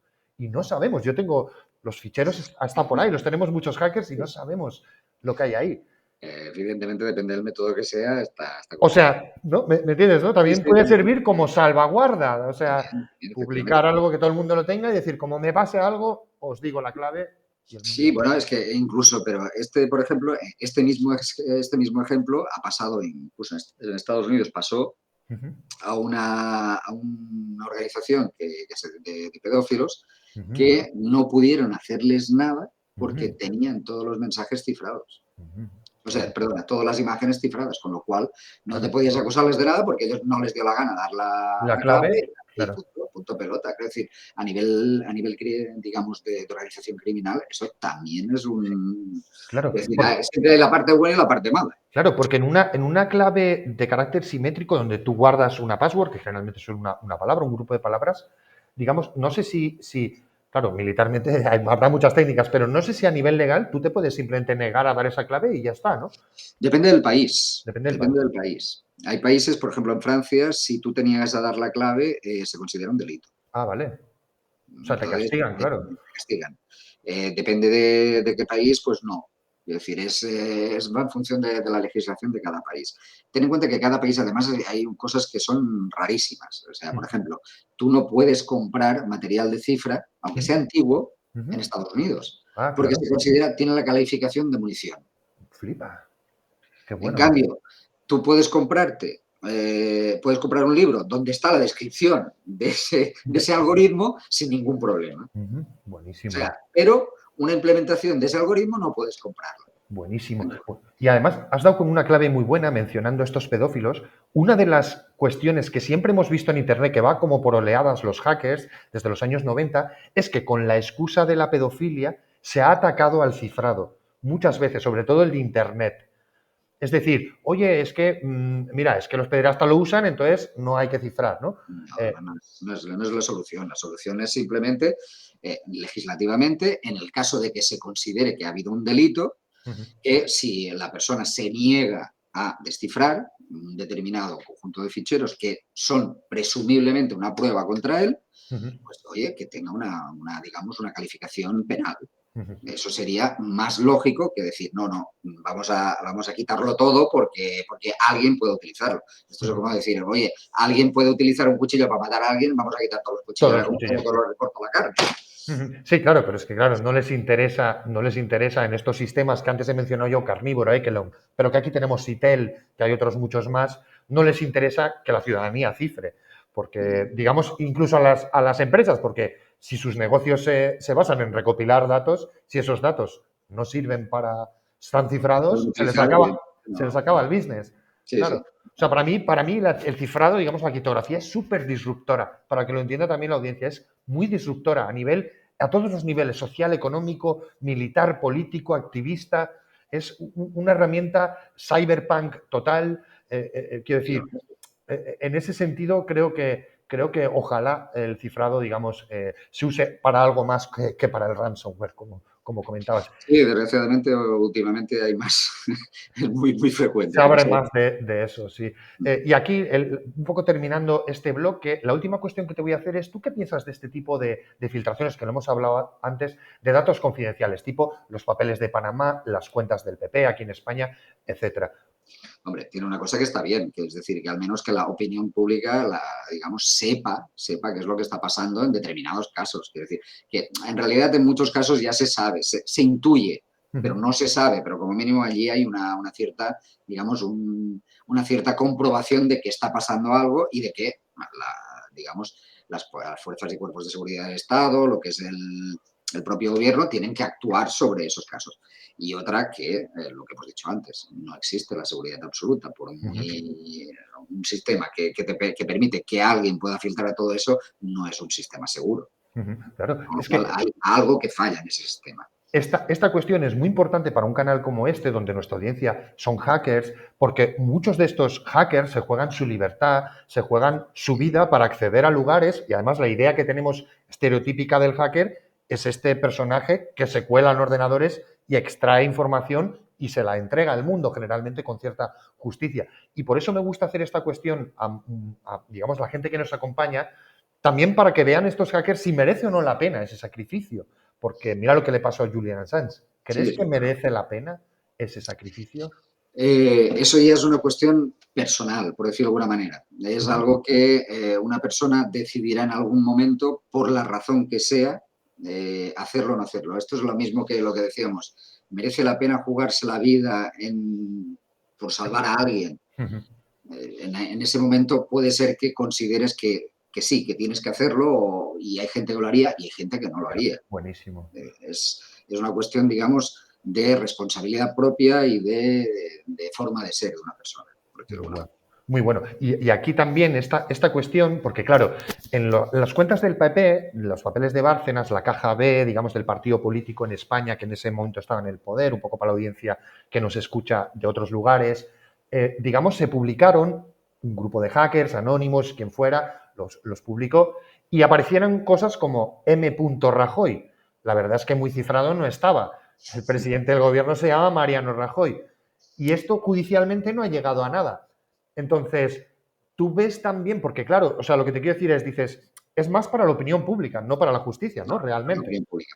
La justicia, en estos sentidos, ahora, hay que darle su mérito a la justicia también. Lo que ocurre, la Y su justicia es tiempo. muy garantista. No, es que la justicia tiene que ser muy garantista, porque tiene que tener muy claro que una persona, Es por culpable. mucho que sea culpable y haya más de un indicio digamos, que apunte a él, para poder acusarlo verdaderamente, porque si no, fabricar una prueba falsa es muy sencillo.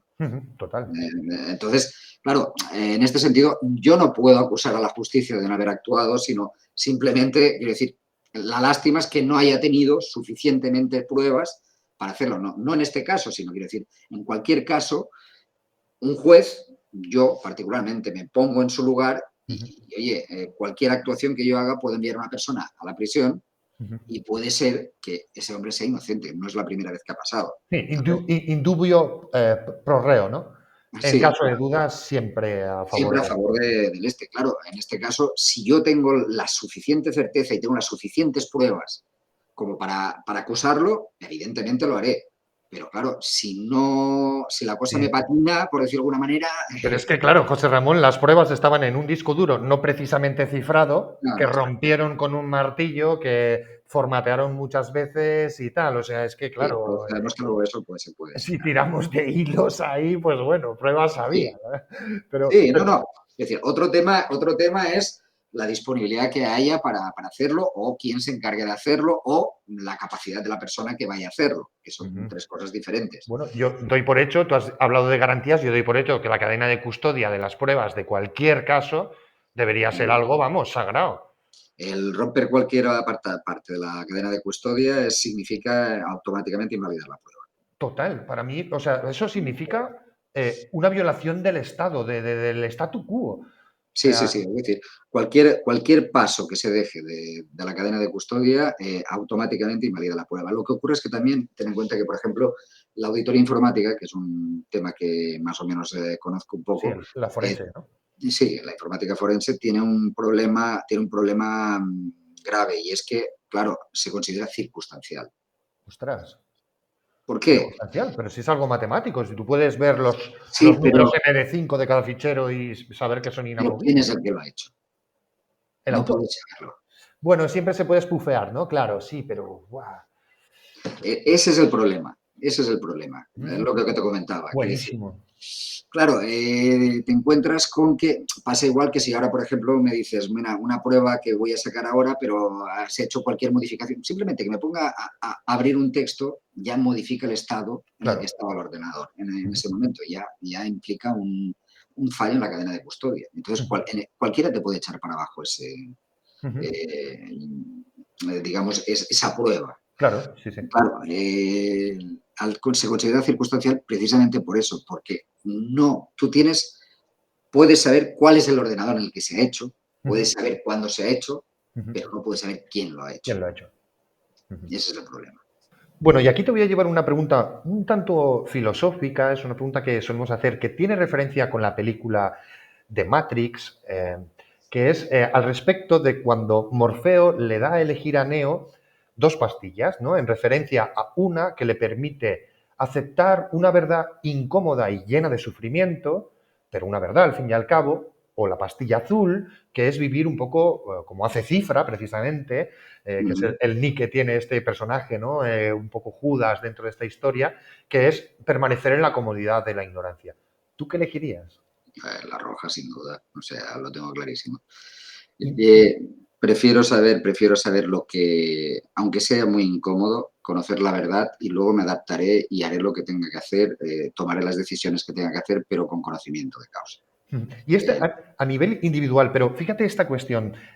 Hablaba con un astrónomo, no sé si has visto la película Don't Look Up, No mires arriba. sí, muy buena. Sí, buenísima, ¿no? Sí. Entonces, fíjate sobre esto que me has comentado, ¿no? Tú elegirías la pastilla roja a nivel individual, pero a nivel colectivo, ¿tú le dirías a la humanidad que va a caer un meteorito y que nos quedan 10 días de vida? ¿Crees que eso sería un acto de verdad Eh, responsable? No sé.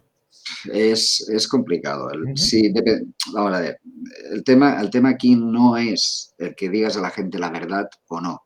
El tema es la gente cómo va a tomarse esa verdad, Ujú. ¿vale? Evidentemente yo creo que cualquier persona del mundo, si dentro de 10 días va a desaparecer la Tierra, yo creo que le gustaría aprovechar el tiempo que le queda para hacer las cosas que verdaderamente tendría que hacer y quedar, por decirlo, en paz consigo mismo, por decirlo de alguna Buenísimo. manera. Ujú.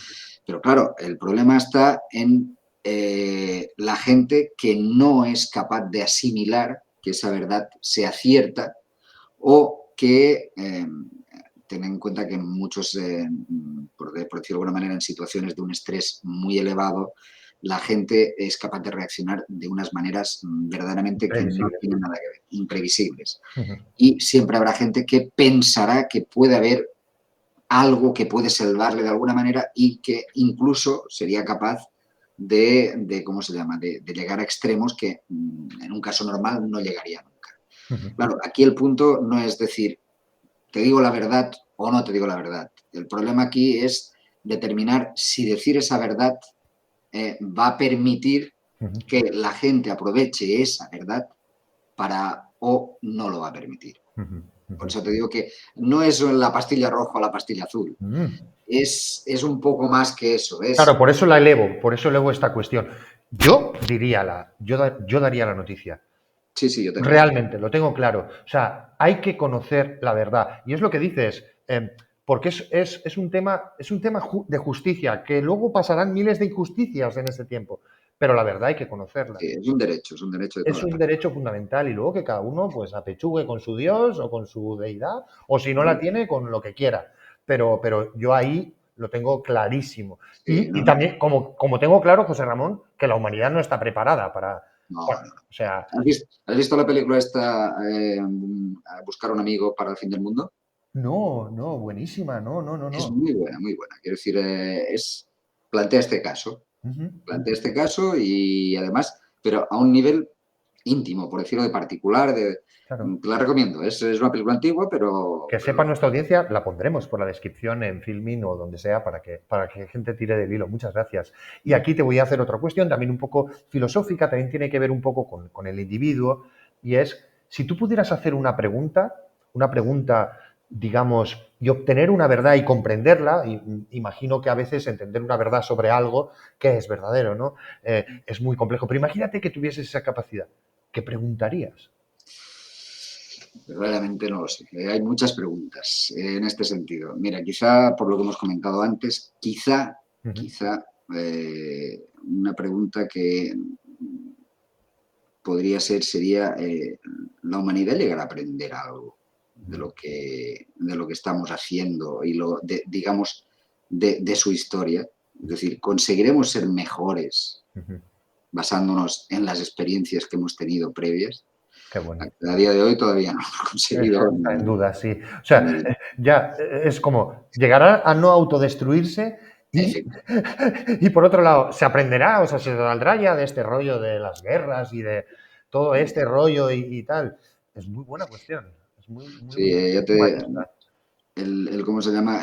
Yo siempre me acuerdo de una frase que leí en la fundación, que la habrás leído igual que yo, Ujú. que es aquella que dice que la violencia es el último recurso del incompetente. Y tanto, y tanto. ¿Vale? Entonces, un incompetente que es alguien que no ha aprendido, Ujú, alguien que no ha aprendido de sus experiencias, ujú. ni cómo se llama, y que en muchos casos no tiene interés en aprender de ellas. Claro. Si conseguimos que la gente aprenda de sus experiencias, seguramente iríamos mucho Es mejor. que la violencia, yo le doy la vuelta a esa frase magnífica de esa obra maestra, además, le doy la vuelta y es que la violencia es el recurso más sencillo. Sí, Me gusta a también. veces darle la vuelta, ¿sabes? Decir, es que la Tienes violencia razón. es lo más fácil. O Sí, sea, sí. tener que, lo que hablabas antes sobre la libertad, tener que racionalizar y hablar con alguien que es contrario a ti, o negociar, o en un conflicto de intereses ceder, ceder. Sí, sí, Es sí, decir, sí. pues eso sí que es difícil, pero meterle un misil a Bueno, uno no es difícil. sí, no sé si te acuerdas el caso famoso este que pasó en la Primera Guerra Mundial, en ¿cómo se llama? El armisticio de Navidad. Ah, bueno, muy someramente, pero cuéntalo. Sí, bueno, es un caso que verdaderamente había, bueno, lo típico, era guerra en la Primera Guerra Mundial, las trincheras alemanas, las trincheras británicas. Por una serie de razones va llegando Navidad y llegan a un armisticio entre los dos, se hacen Sí, amigos, quiero decir, cantan y tal. cantan villancicos juntos y tal, y al final, bueno, llegan los mandos de arriba y pitonan a unos cuantos, los llevan a... Pero tú dices, vamos a ver, es que esta gente se estaba matando porque alguien decía que se tenían que matar, pero que en realidad ellos no tenían nada uno contra el otro. Ujú, claro. Entonces, eh, ¿qué es más insólito? Que haya esta gente que sean enemigos teóricamente y que se estén comportando como amigos, o que tengan que matarse porque alguien de arriba les ha dicho que se tienen que matar. Ujú, claro, claro. Aquí me vienen dos cosas. Una cuestión anecdótica también de la época de Napoleón. En las guerras del norte de África, Napoleón prohibió el hachís porque sus soldados se quedaban en la trinchera fumando. No iban a pelear, no se quedaban pues con mujerzuelas, digamos, de la época, tomando un vino, fumando y tal, y tuvo que dar como un golpe en la mesa y decir, señores, tal.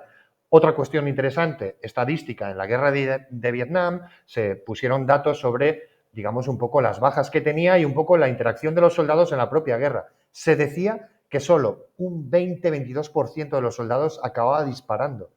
Muchos iban y ni disparaban. Y esto me lleva un poco a esa frase de señores ricos que envían a gente pobre que no se odia a matarse, señores ricos que se odian entre ellos y que nunca se matarían, ¿no? Entonces, Exacto. o sea, para mí la guerra es el símbolo de la estupidez máxima, la irracionalidad y todo esto. Entonces, Sí, claro, sí, sí, estamos de para la acuerdo. gente que nos consideramos cultas y tal, es como una aberración. Y creo que tu cuestión, digamos, sobre si alguna vez se solventará esto, es, desde el punto de vista humanista, tal vez lo más importante ahora mismo. Sí, sí, sí. Desgraciadamente, y por el momento le veo pocas posibilidades. Bueno, vamos a seguir avanzando, ojalá eso cambie, nos escuche de aquí, digamos, la nosfera o lo que sea. Vamos a seguir avanzando, vamos a hablar de guerra, vamos a hablar de la Guerra Civil Española, que es un tema que tú dominas y que es un placer escucharte. Háblanos un poco de cómo era el Servicio Nacional de Escucha durante la Guerra Civil Española. El Servicio Nacional de Escucha nace, escucha y cifra que se le llamaba en aquella época, nace un poco por casualidad, Ujú, por decirlo de alguna manera. La cosa empezó con, bueno, estalla la guerra. En realidad, los militares españoles no eran muy partidarios del tema de inteligencia ni demás. Es ujú, decir, eran, pues bueno, eran africanistas la mayoría, es decir, ujú, así es. inteligencia, pues bueno, no entraba demasiado dentro de los esquemas habituales. A pesar de que, por ejemplo, España había sido durante siglos la potencia dominante a nivel criptográfico, Qué en aquella bueno. época es que prácticamente no había nada. O sea, solo había uno o dos personas que se dedicasen al estudio de la criptografía en serio. Ujú, García Carmona, en particular, era uno de ellos. ujú, Y resulta que, bueno, empieza la guerra y en Mallorca hay un señor que se llama Nicolau que, curiosamente, no tiene ninguna formación criptográfica previa, pero que empieza a romper los códigos republicanos. Toma ya. Entonces, luego yo hablé con una persona que lo conoció, que había sido profesor suyo, y me dijo que es que, bueno, hay dos clases de criptoanalistas, unos que son los que están 3 horas mirando la hoja y de repente les viene la inspiración y flash, y otros que son mucho trabajo, Matemática, tal. matemática, y en este caso, pues en la Guerra Civil Española, pues aquí teníamos a Nicolau, que era digamos, el que le venía la chispa, y Íñiguez, que era el de Zaragoza, que era todo lo contrario, un catedrático, que era un genio también, pero digamos, dentro de Metódico y tal, sí. muy metódico.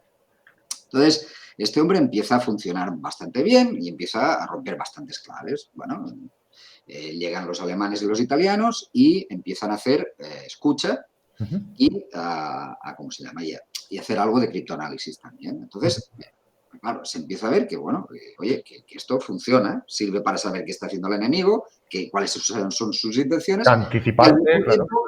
Y al mismo tiempo se dan cuenta de que sus comunicaciones se las están rompiendo continuamente. ¿Vale? Entonces, en noviembre de 1936, instigado seguramente por Canaris, Franco adquiere 10 máquinas Enigma para asegurar sus comunicaciones, por decirlo de alguna manera. Y se empieza a organizar estos núcleos que había, en particular, pues había el CTV, el italiano, al mando de Dragone, luego estaba también el del grupo Wolm, que era la Legión Cóndor, estaba el grupo que estaba en Burgos, luego estaba el de Palma de Mallorca y el de Zaragoza, posteriormente, ¿vale? Entonces, se montaron estos grupos y lo que hicieron fue coordinarse, ¿vale? Los alemanes, italianos y españoles también se dedicaban a la escucha, enviaban toda esa información, todas las claves que tenían, ya las descifraban, la pasaban al servicio de información y él luego ya decidía. Y las que no tenían, se la distribuían a ver quién podía romperla. Es decir, empiezan a montar un sistema a través de una persona que es Álvaro Sarmiento o León Troyano, que organiza el sistema de servicio de escucha y cifra de manera que no haya duplicidades en el trabajo y que se aproveche perfectamente. Claro, distribuirlo, claro. Distribuir. Este hombre, que luego hizo una clave buenísima para el ejército de tierra, que se llama la clave Aslet, que es precisamente sobre la abreviatura, Antonio Sarmiento León Troyano, la clave Aslet, que es una clave súper original, es muy buena, y ¿cómo se llama? Y este hombre, ya digo, organizó todo el sistema de servicio de escucha y cifra. Claro, la manera de trabajar era buenísima. Ellos tenían un repositorio central de claves. Cuando alguien las descifraba, avisaba a todos los demás, la clave es esta, os envío. Y a partir de ese momento empezaban a coger y a descifrar mensajes, todos los mensajes iban al servicio de información y el servicio de información decidía. De esta manera había los alemanes e italianos que además iban a primera línea prácticamente para captar todos los mensajes y incluso los de la Legión Cóndor tenían incluso un avión casi para llevarle los mensajes cifrados a Íñiguez para que los descifrara. Claro, era vital, sí. Y claro, esto les permitió obtener una serie de éxitos brutales. Táctica, claro, táctica pura, sí. Sí, ellos muchas veces sabían, antes que los propios republicanos, antes que los que tenían que actuar, ya sabían casi lo que tenían que hacer. Por ejemplo, la captura del mar Cantábrico fue así.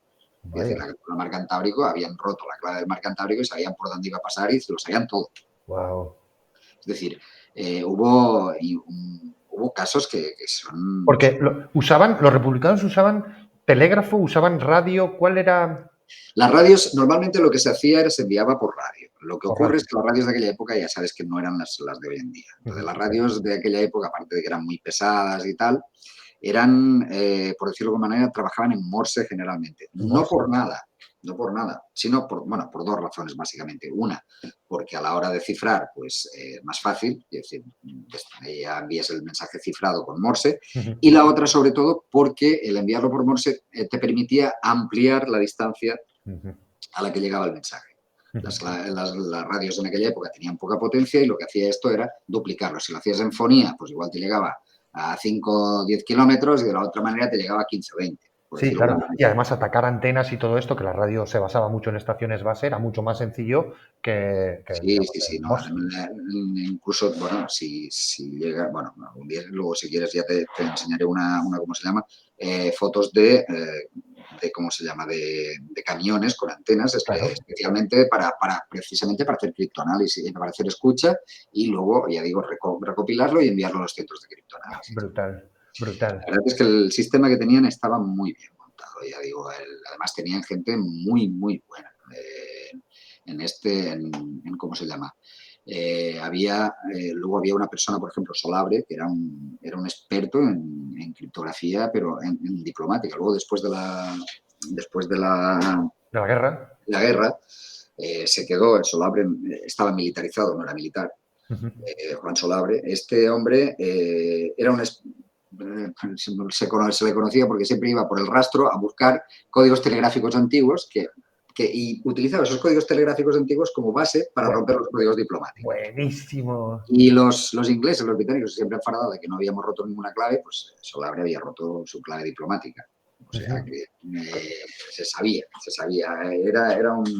Era otro de los tres, digamos, dentro de lo que era el apartado nacional, el trío Iñiguez, Solabre, Sarmiento era algo, digamos... Qué bueno. Y háblanos un poco del apartado republicano. Digamos, en la parte, no sé si aquí entraría estos grupos PC Bruno y PC Cadix. Sí, eso sería posterior. Digamos, en la parte republicana había gente muy buena. Es decir, aquí en España vinieron especialistas del SPETSO, del servicio ¿cómo se llama?, de criptoanálisis ruso, que estuvieron en España hasta casi el final, hasta el 38. En el 38 seguro que había. Porque estoy hablando con uno que estaba ahí. una persona Bueno. que había trabajado en el servicio de criptoanálisis republicano. ¿Vale? Entonces, los rusos, así como los alemanes, italianos, ayudaron, por decirlo de alguna manera, a los bando nacional. nacionales, los rusos ayudaron a los republicanos. Y dentro del bando republicano había gente muy buena, había gente verdaderamente buena. Los más famosos han sido, pues, ¿cómo se llama? Camazón y Estrada y Camazón. Qué bueno. Tanto Estrada como Camazón, bueno, había lo que era el servicio de información del Estado Mayor republicano y allí había un gabinete de criptoanálisis. Este gabinete de criptoanálisis se dedicaba a lo mismo, por decirlo de alguna manera, que el nacional. Lo único que ocurre es que no lo tenían tan bien organizado. Prácticamente había algunos que aplicaban, trabajaban a nivel de división, pero la coordinación no era ni muchísimo menos la misma. ¿Vale? Luego, posteriormente, al final, bueno, había la policía también, lo que era el equivalente al Ministerio del Interior, que hacía también cosas de criptoanálisis, que Amazon estaba allí, y luego pasó al SIM, que era, digamos, lo absorbió y, bueno, se quedó en el SIM. Y él, Camazón y Barba, me parece que se llamaba, que estaban en una casa en Barcelona, en Montjuïc, era donde estaba la sede del SIM, se dedicaban a hacer esto, a criptoanálisis también. ¿Qué ocurre? Bueno, pierden la guerra, el grupo de Estrada se va, se exilian y Camazón, Barba y los que estaban en el SIM también se exilian, ¿vale? En principio, Carmelo Estrada era el hermano del jefe del servicio de información y en Francia ya sonaban tambores de guerra. Claro.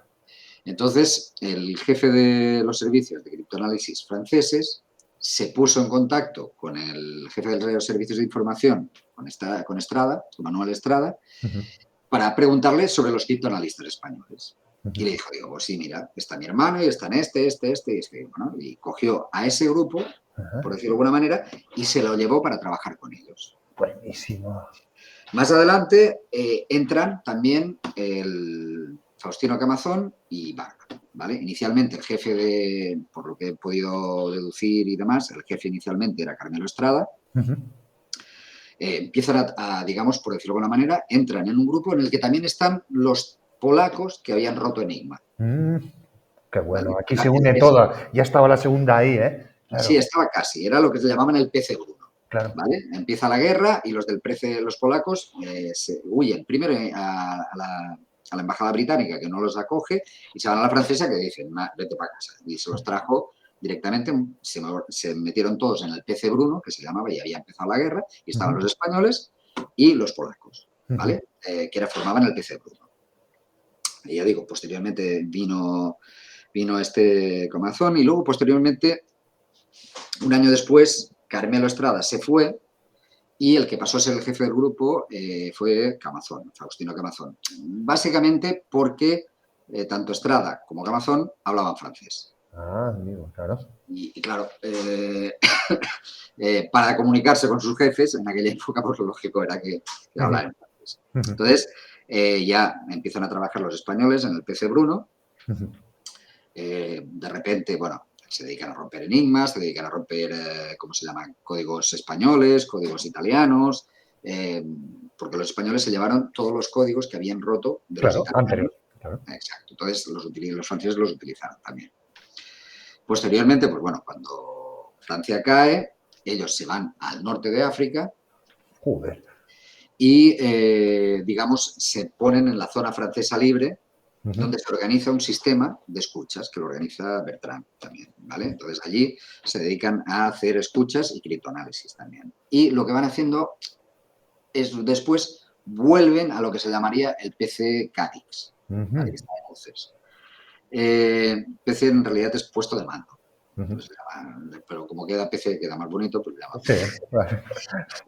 Entonces, se van allí, van los españoles, vuelven los polacos, y lo que iban haciendo era, los polacos iban haciendo, y los españoles iban haciendo rotaciones, se iban unos a Argelia y luego volvían otros al PC, y iban haciendo así. En uno de estos viajes, uno de los polacos se hunde en Menorca, con un barco, el La Morsier, hubo una tormenta, se hundió junto con, bueno, con las claves.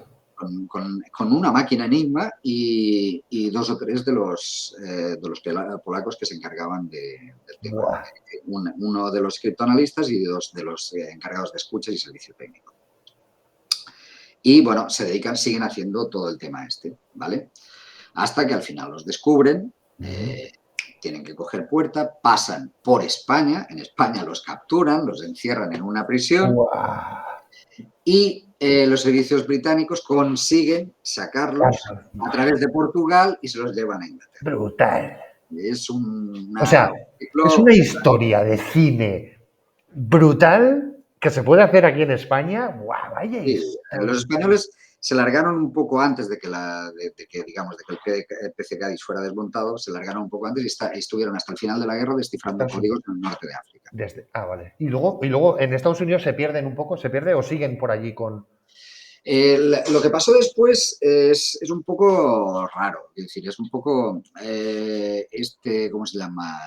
Camazón siguió trabajando para el Ministerio de Asuntos Exteriores francés, teóricamente como encargado de seguridad, probablemente como, digamos, como criptoanalista. Claro. ¿Vale?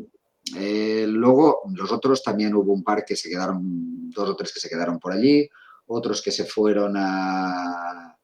Estrada se fue en el año 40 finales del 41, principios del 42, no me acuerdo exactamente cuándo, se fue a México con su hermano. Luego está, digamos, el Barba, que era este era el ayudante de Camazón, que además es curioso porque una de las primeras bodas civiles que se hizo en España fue la suya. Flipa. Entonces, la única foto que he visto es la de su boda. Es la de su boda. Es un tema muy curioso, pero bueno, quiero decir.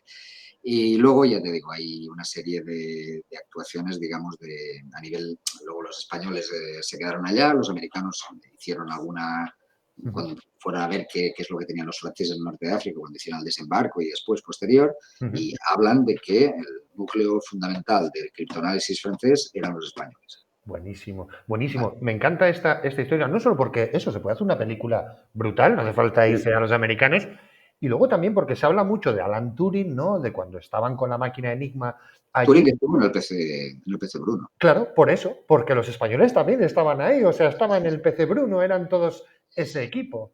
Sí, sí, el Turing que estuvo en el PC Bruno, si no recuerdo mal, no sé si fue en el Bruno o el Casix, creo que fue en el Bruno, fue al principio. Estuvo en el PC Bruno mirando, hablando con los polacos para ver cómo habían descifrado Enigma. Ten en cuenta que los polacos llevaban años descifrando Enigma Claro, claro. y lo hacían, A digamos, pelo, ¿no? A mano.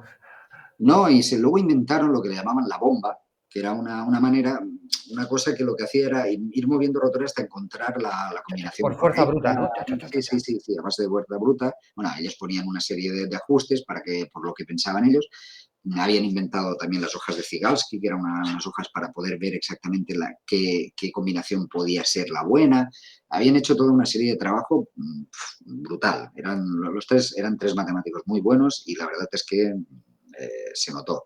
Y Qué bueno. consiguieron romper la máquina Enigma con una falta de medios brutal. Brutal, claro, y en mitad de todo el conflicto y huyendo y tal, porque los Eso, polacos eso fue después, pero no, es que lo rompieron antes del conflicto. antes. Vale, vale, Antes vale, del vale, vale, vale. conflicto. O O sea, sea, la hundieron. inteligencia pura, sí, sí. Sí, sí, sí, o sea, a base de cómo se llama, pero ya te digo, Polonia no era Inglaterra ni Francia, no tenían los Para medios para, nada, para hacer para nada. para nada. Sin embargo, incluso así consiguieron romperlo, lo cual es un mérito que es indudable, que es algo fuera de Pues serie. no se les menciona tanto, porque siempre la gente, la que no conoce tanto esta historia que nos estás contando, que es fascinante, siempre alude a Enigma con Alan Turing.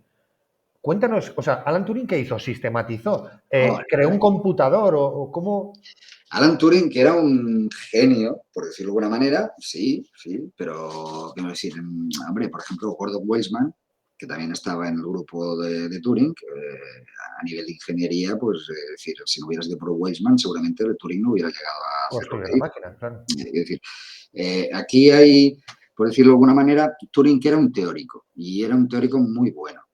Ujú. Y verdaderamente la base de la computación actual son todos sus trabajos. Él Sin había duda. hecho digamos, hizo unos trabajos, mejoró todo lo que era la parte que habían hecho los polacos y demás. Lo que ocurre también es que, hay que decirlo, los polacos les pasaba igual que a nosotros los españoles, que en marketing no somos No buenos. salimos en la historia nunca. No somos buenos, no somos buenos. Es decir, yo siempre he dicho que si Blas de Lezo fuera inglés tendría una estatua más alta que la de Ya Nelson. te digo, ya te digo. ¿Y sabes, Pero sabes quién me ha venido ahora a la cabeza? La 9, la mítica 9 que sí, entró, Guadalupe, ¿no? Entraron los primeros, que eran republicanos sí, sí. españoles, anarquistas, y que se les ha reconocido ya el año pasado, les han puesto que en una plaza detrás del ayuntamiento. Eh, Bueno, mira el caso de Francisco Ponzán. y Ponzano, claro. Ponzán lo que hizo fue, decir, organizó una red de evasión brutal que prácticamente salvó a Miles de cientos de personas. personas Ujú. y está condecorado por los franceses, por los ingleses, por los americanos y aquí en España España no. no lo hemos Claro, conseguido. y luego tienes la lista de Schindler, ¿no? No sé qué, o sea, te quiero decir que me Sí, claro, gusta. y la lista de Schindler, sí, está muy bien la lista de Schindler y tal, hizo lo que hizo, pero Ujú. oye, aquí, ¿cómo se llama? ¿Cómo se llamaba este? El BRI, el ángel de Praga, es decir, había 3 o 4 diplomáticos españoles que se dedicaron a salvar a un montón de gente, a un montón de judíos, haciéndolos pasar por españoles, por Qué sefardíes. buenísimo. Encontraron la manera, claro, si los sefardíes nunca habían dejado de ser españoles. Claro, sí, sí, Entonces, claro. lo que hacían allí era, les daban pasaporte como si fueran sefardís. Ujú. Entonces, al ser sefardís, eran ciudadanos españoles, ya no los podían tocar y podían irse para España. Buenísimo, Eso, buenísimo. eso Ah, fue Ángel Bri, me parece Ángel Bri. Había ahí 3 o 4 diplomáticos españoles que lo hicieron, pero no los conocen más que. claro, cuatro. Claro, por eso me encanta la labor que hacéis, la gente como tú, que escribe, que sois historiadores, que cuesta muchísimo meterse en esos archivos, hablar con gente, encontrar cosas de hace tanto tiempo, porque rescatáis historias verdaderas y puras de humanidad y de justicia, y que no hay que irse a Estados Unidos, que no hay que irse a ningún sitio, que están aquí, en nuestro territorio. ¿sabes? Que hay grandes historias y nos has contado, por ejemplo, estos de la criptografía, que estoy seguro que la audiencia ahora mismo, o sea, no se puede creer que realmente gran parte de cómo se rompió Enigma viene de los polacos y de los españoles. De hecho, Los españoles se dedicaron más ¿cómo se llama? Creo, desde mi punto de vista, a lo que escucha, son clásicos, pero no puedo descartar que lo hicieran y después del este tampoco. Quiero decir, es que el problema es que en los archivos no hay nada al respecto, no te dicen nada y los archivos de Bertrand, tengo copia de todos los archivos de Bertrand, no pone nada tampoco. puede ser que sean documentos clasificados por el No, gobierno se o desaparecieron. desclasificaron hace 3 años Ah, se desclasificaron. Qué bueno. hace 3 años y justo cuando hace 3 años mi hija estaba en París y aproveché que estaba ella Claro, por de París cabeza. y pasé 3 o 4 días haciéndole fotografías. Yo duermo en la puerta del sitio, ya te lo digo. Digo, mira, no estoy acampando por nada, es que, joder, Sí, sí, no, ya te digo, pero ya te digo, hay historias que verdaderamente no son muy curiosas, digamos, los españoles siempre sí hemos sido capaces de lo más bueno y lo más malo. sí, sin duda. Y muy cainistas, también te digo, muy Siempre, cainistas entre nosotros y siempre, tal. siempre, es decir, siempre nos quejamos de todo, bueno, es que somos así. Es Pero verdad. no, si no, no seríamos españoles. Es decir, Ya, no ya. podemos. Mira, por ejemplo, un dato te doy que ha sido de la semana pasada. El equipo español ha quedado el primero en el campeonato de hacking ético relacionado con bug bounty, con buscar errores. Ha ganado Israel en la final. Los mejores hackers éticos del mundo, a día de hoy, son españoles. Ya, Por ejemplo, por darte, ¿sabes? Un dato para... Y parece que nos cuesta decirlo a veces o sí, darnos sí, cuenta. sí, no, todo lo que sea español, y luego lo que te digo, yo, si Blas de Lezo fuera inglés, no, coño, si Ya te, tendría ahí una estatua de que haría 3 veces ya la te de digo. Nelson, coño, si dicen la Armada Invencible, pero si la Armada con Ya la que que era que... acabó era el doble de grande, es que no. Ya te digo, aquí Forocoches troleó, hicieron una encuesta en un periódico para ponerle un nombre a un barco en un periódico inglés y Forocoches, que es un foro un poco de trolls, bueno, de todo tipo aquí en España, que es gigante, fueron allí y votaron Blas de Lezo para ponerle el nombre. Imagínate la troleada. Sí, sí, salió el primero y tal, los ingleses, bueno, el primero no. No me extraña. Pero ten en cuenta que el Vermont, que era el que estaba atacando Cartagena de Indias, Sí, ya se había hecho las medallas representativas con Blas de Lezo dándole la espada y luego se tuvo que ir con el ramo entre las con la piernas. cabeza agachada. Sí, sí. Buenísimo. Vamos a seguir un poco con tus obras. Me ha llamado la atención, yo me he repasado un poco las publicaciones que has hecho, muchas relacionadas con la historia, con la criptografía, y hay una en concreto que me ha llamado mucho la atención que tiene que ver con el tema del derecho al olvido en Internet. Cuéntanos un poco por qué esta anomalía. Bueno, este fue un caso, digamos, un caso curioso. Quiero decir, mi socio y y uno de mis mejores amigos como es un experto precisamente en el derecho en Internet, Ujú. sobre todo en la parte de transferencias internacionales de datos. Y bueno, un día estábamos comentando el tema del derecho al olvido y lo difícil que es implementar ese derecho al olvido en Internet. Muy difícil. Entonces, bueno, fue aquello de que nos pusimos a investigar todo lo que, digamos, la parte legal que había y la parte, digamos, de alguna manera también asociándolo a lo que era la parte técnica de Internet. En realidad, el derecho al olvido es simplemente por decirlo de alguna manera, es aplicar el derecho de supresión que estaba regulado por la normativa europea, Ujú. que estás obligado a hacerlo en cualquier empresa, tú te solicitas el derecho de supresión, que en realidad lo único que hacen es, por decirlo de alguna manera, no borrar el dato, sino mantenerlo bloqueado por si lo solicita Un gobierno. los organismos o cuerpos de fuerzas del Estado o ¿cómo se llama? La Fiscalía o cualquier, es decir, un aspecto legal. Ujú. Y lo que ocurre es que tú no puedes utilizar digamos, ese dato ni hacerlo visible, por decirlo de alguna manera, ¿vale? Pero, claro, en Internet eso es muy Es que complicado. es paradójico, porque Internet se hizo precisamente para descentralizar los datos y que no se pudieran borrar, digamos. Ese es el problema. Entonces, ¿cómo aplicas el derecho al olvido? Claro, lo que se hace en la mayoría de los casos es simplemente eliminar los enlaces, pero en realidad el dato no se Siguen, elimina. claro. Nada se elimina. Si tú eres lo suficientemente hábil y te pones a buscar en cachés y en determinados sitios, ese dato lo puedes Ya estará. encontrar. Ujú. Puedes encontrar. Claro, ¿cómo se regula? Claro, la Unión Europea en este sentido no tuvo más remedio que reconocer que, bueno, No hay solución. estás obligado a eliminar los enlaces, pero claro, hay que decir, y a todo lo que, digamos, por decirlo de alguna manera, todo, todo lo que tú puedas acceder. Pero es que, claro, tú sabes perfectamente que un señor coge una copia de un fichero y lo mete por 50 sitios y hay Y ya 50 que está. lo quieren subir. Sí, sí. A ver, ¿dónde narices O existe En la Big Web, una mismamente. ley web, por ejemplo? Entonces, claro, te encuentras con que ese derecho es relativo, existe, Ujú. evidentemente no es un derecho, por decirlo de alguna manera, que pueda ser ejecutable donde Pragmáticamente, ¿no? Es que es lo que no. te digo. Además, es un tema muy de los hackers, digamos, porque conocemos muy bien Internet. Internet es memoria. Nosotros Sí, sabemos cómo distribuir, sobre todo, he tenido hace poco además Amparo Peiró, que es una grandísima, digamos, era de los grupos de los Warez, que llamamos una de estas tribus de hackers, que precisamente se encargan de hacer que los datos no puedan desaparecer, de subir una película y que aunque la bajen, aparezca en 1000 sitios y tal. Entonces, es que sabemos que pragmáticamente no se puede así es. técnicamente. Y además es un poco un problema, porque, por ejemplo, estaba hablando con otra chica que ella nos contaba, ella trabajó en el gobierno en Argentina, el tema de atención de víctimas y relacionadas con agresiones sexuales. Y en este caso ella comentaba que, pues bueno, vieron un caso de una persona que subía fotografías de su expareja a diferentes lugares, legalmente es ilegal,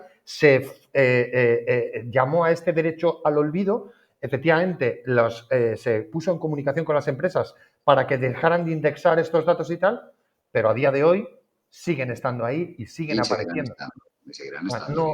Y no, o sea, digamos que el derecho a Internet es un poco una entelequia, el derecho al Sí, olvido.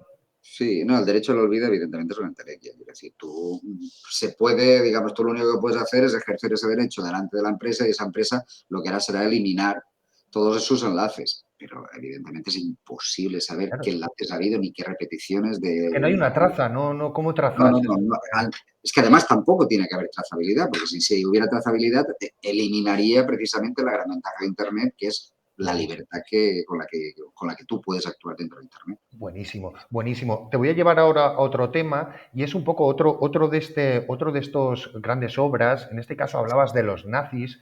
Cuéntanos un poco cómo eran los oídos del partido nazi.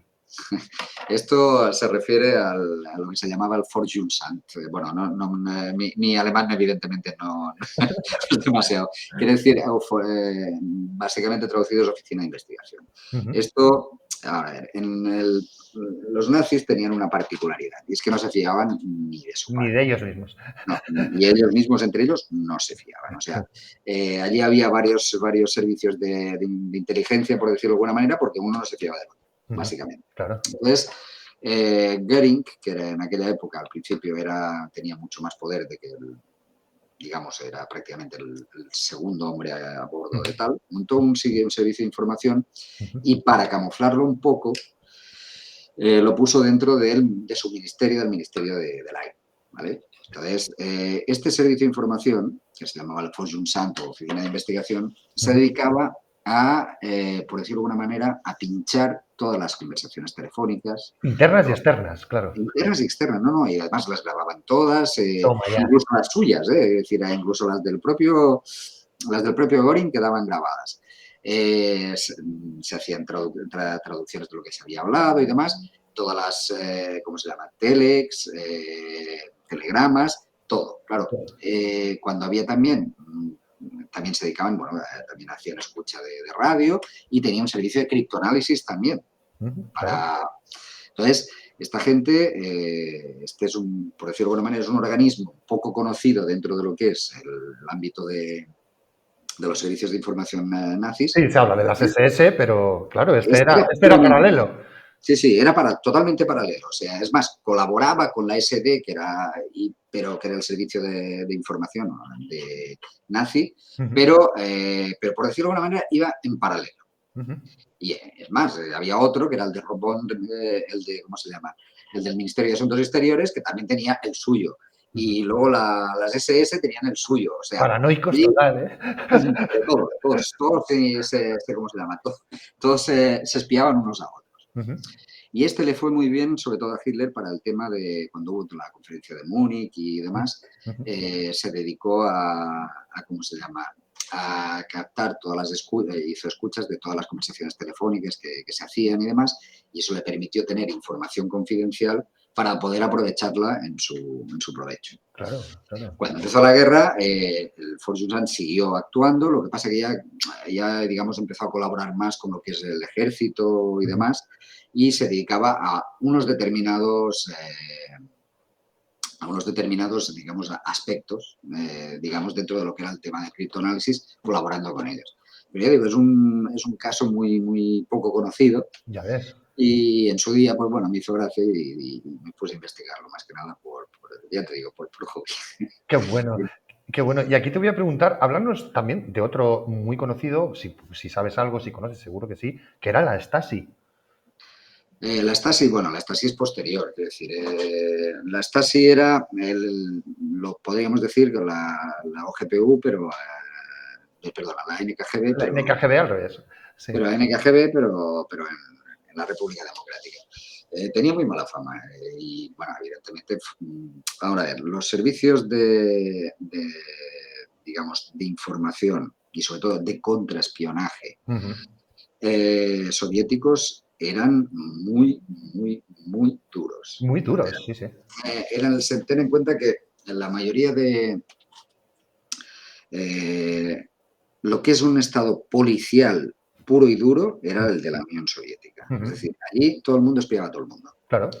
Pero es que los servicios de contraespionaje bueno, eran un caso. Ten en cuenta que, por ejemplo, en la Ujú. guerra con los alemanes, cogían toda la zona del frente y hasta 10 o 15 kilómetros detrás, Ujú. no quedaba nadie. Ujú. O sea, Arrasado. hacían que todo el mundo se largase, Ujú. Vale. ¿vale? Y al que encontrasen allí dentro se lo cepillaban Ujú. directamente, Ujú. ¿vale? Entonces, tú habrás visto que en las películas y tal, que siempre están mirando los papeles, Sí. ¿vale? Ujú. Los tíos lo tenían organizado de manera que cada persona debía llevar una docena de papeles diferentes. Ujú. Pero los tíos lo tenían hecho de manera que cada 10 o 15 días cambiaban el papel. Toma ya, entre Y ellos. sí, sí, de manera que si tú, por ejemplo, era esta semana, pues de repente había un puntito en una parte específica del documento que parecía un fallo de impresión, pero que en realidad no era un fallo de impresión. Era que como no vieran ese puntito y hubiera algún alemán que hubiera falsificado el documento, Qué ya bueno. sabían que era falsificado. Fíjate qué estrategia, ¿eh? Unos escuchan a todos, incluso entre ellos, y estos montan un sistema para que no puedas saber de todo, además, porque también internamente tú ¿No? Nunca lo tenías todo. nunca lo tenías todo. Como que dos maneras más No, no, curiosas. ellos jugaban sobre todo con esto. Es que es más, Brutal. incluso hacían, que es que ya es el colmo, hacían documentos con un tipo de papel que solo se producía en En Rusia. un sitio determinado, brutal. Entonces, claro, iba un espía que podía tener una copia exacta de los documentos, que podía ser una falsificación perfecta, pero Pero es que no no era era el ese papel. papel. Digamos, buenísimo. Por eso los alemanes no consiguieron prácticamente pasar ningún espía. Nunca, claro. No, no, Qué- ya digo, la forma de actuar digamos, estos servicios de información era esta. Digamos, además, es decir, una de las características que tenían era que bueno, utilizaban incluso hasta niños de Sí, 12 años. claro, sí, era todo el pueblo, todo el pueblo. Sí, sí, no, no, pero Tu vecino, o sea, lo que tenía curioso, o sea, vuelvo a hacer la comparación, un poco creo que lo que vas a comentar, ¿no? En los alemanes sabías que te estaban escuchando diferentes organismos del propio partido. En la Stasi, tu vecino te o estaba el de escuchando. arriba te estaba escuchando. Te estaba escuchando. O sea, allí era un estado policial puro y duro, pero puro y duro. Y claro, vivir en un sitio así, hombre, no es lo Bueno, más paranoia total, o sea, total. paranoia. Total. Es que depende de qué, es que no podías decir nada. Es decir, decías algo que pudiese sonar de Claro. alguna manera contrarrevolucionario, por Sí, decirlo de sí. alguna manera, y Y es que podía ser, además, porque, digamos, no sé, como comparándolo, a unos les venías un poco venir, sabías más o menos está, pero sí, aquí podía ser tu panadero, podía ser tu mujer o tu marido, te sí, sí, podías sí, casar sí. con alguien que solo era un espía. O sea, Sí, sí, sin ningún era problema. muy duro, tú lo has dicho. No, no, el tema ya te digo, el tema de los servicios de información soviéticos era brutal. Es decir, la NKGB en este sentido, oye, ten en cuenta que, por ejemplo, en el cuarto directorio, que era el tema de la guerra, el cuarto directorio del NKVD, que Ujú. era la parte ¿cómo se llama?, de sabotajes y Claro, y cizaña y demás. asesinatos y tal. El que estaba allí, bueno, el jefe era Sudoplatov, pero el segundo, Ujú, Eitingon, que era, ¿cómo se llama? Este era famoso, estuvo en España ujú. y como asesor soviético y tenía fama de ser, entre otras cosas, se cargó un amigo suyo, se hizo muy amigo de una persona, pero le Muy dice que frío, se lo tiene ¿no? que Un cargar, tipo, le regaló una tarta y con una bomba dentro. hostia. Claro, un tipo frío, duro, de esos que nos imaginamos de la soviética dura. Sí, sí, sí, sí. O sea, Claro. un caso de estos que. Por eso te digo que en este sentido, los nazis, evidentemente, eran, ¿cómo se llama? Eran, por decirlo de alguna manera, crueles, insensibles, todo lo que tú quieras, pero comparado con estos eran niños de pecho, todavía. Tal cual, tal cual. No, evidentemente, ojo, no vamos a entrar aquí con el tema de quién era mejor ni quién No, era no, no, peor. no, no, para nada, pero estamos hablando de estas metodologías en concreto, De sí, las sí, sí, metodologías en se principio, en este entiende, sentido, eran. se Porque entiende. ten en cuenta que estos, ¿cómo se llaman? No tenían, es que además no tenían ningún tipo de escrúpulos en este sentido. Es Para decir, nada. pero ninguno, ninguno. Cuando Alemania invadió Polonia, lo primero que hicieron fue cargarse a toda la gente que tenían, todos los presos políticos. Claro. Ya que había en Polonia, Como golpe duro, ¿no? Como de decir, cuidado con no, quién no, nos... simplemente no vamos a dejar a nadie que pueda ir contra nosotros. Buah. Se los cargaron a todos. Sí, sí, sí, sí. No, Claro. no, ahí ya te digo, era duro, era duro. Qué bueno. Y aquí te voy a preguntar, que también es un título, por eso te los digo siempre con esta sonrisa, para que entienda nuestra audiencia, ¿quiénes eran los hombres que nunca existieron? Este fue un título que puse porque en realidad es que ni Dios sabía que existían, por decirlo de alguna Claro. manera.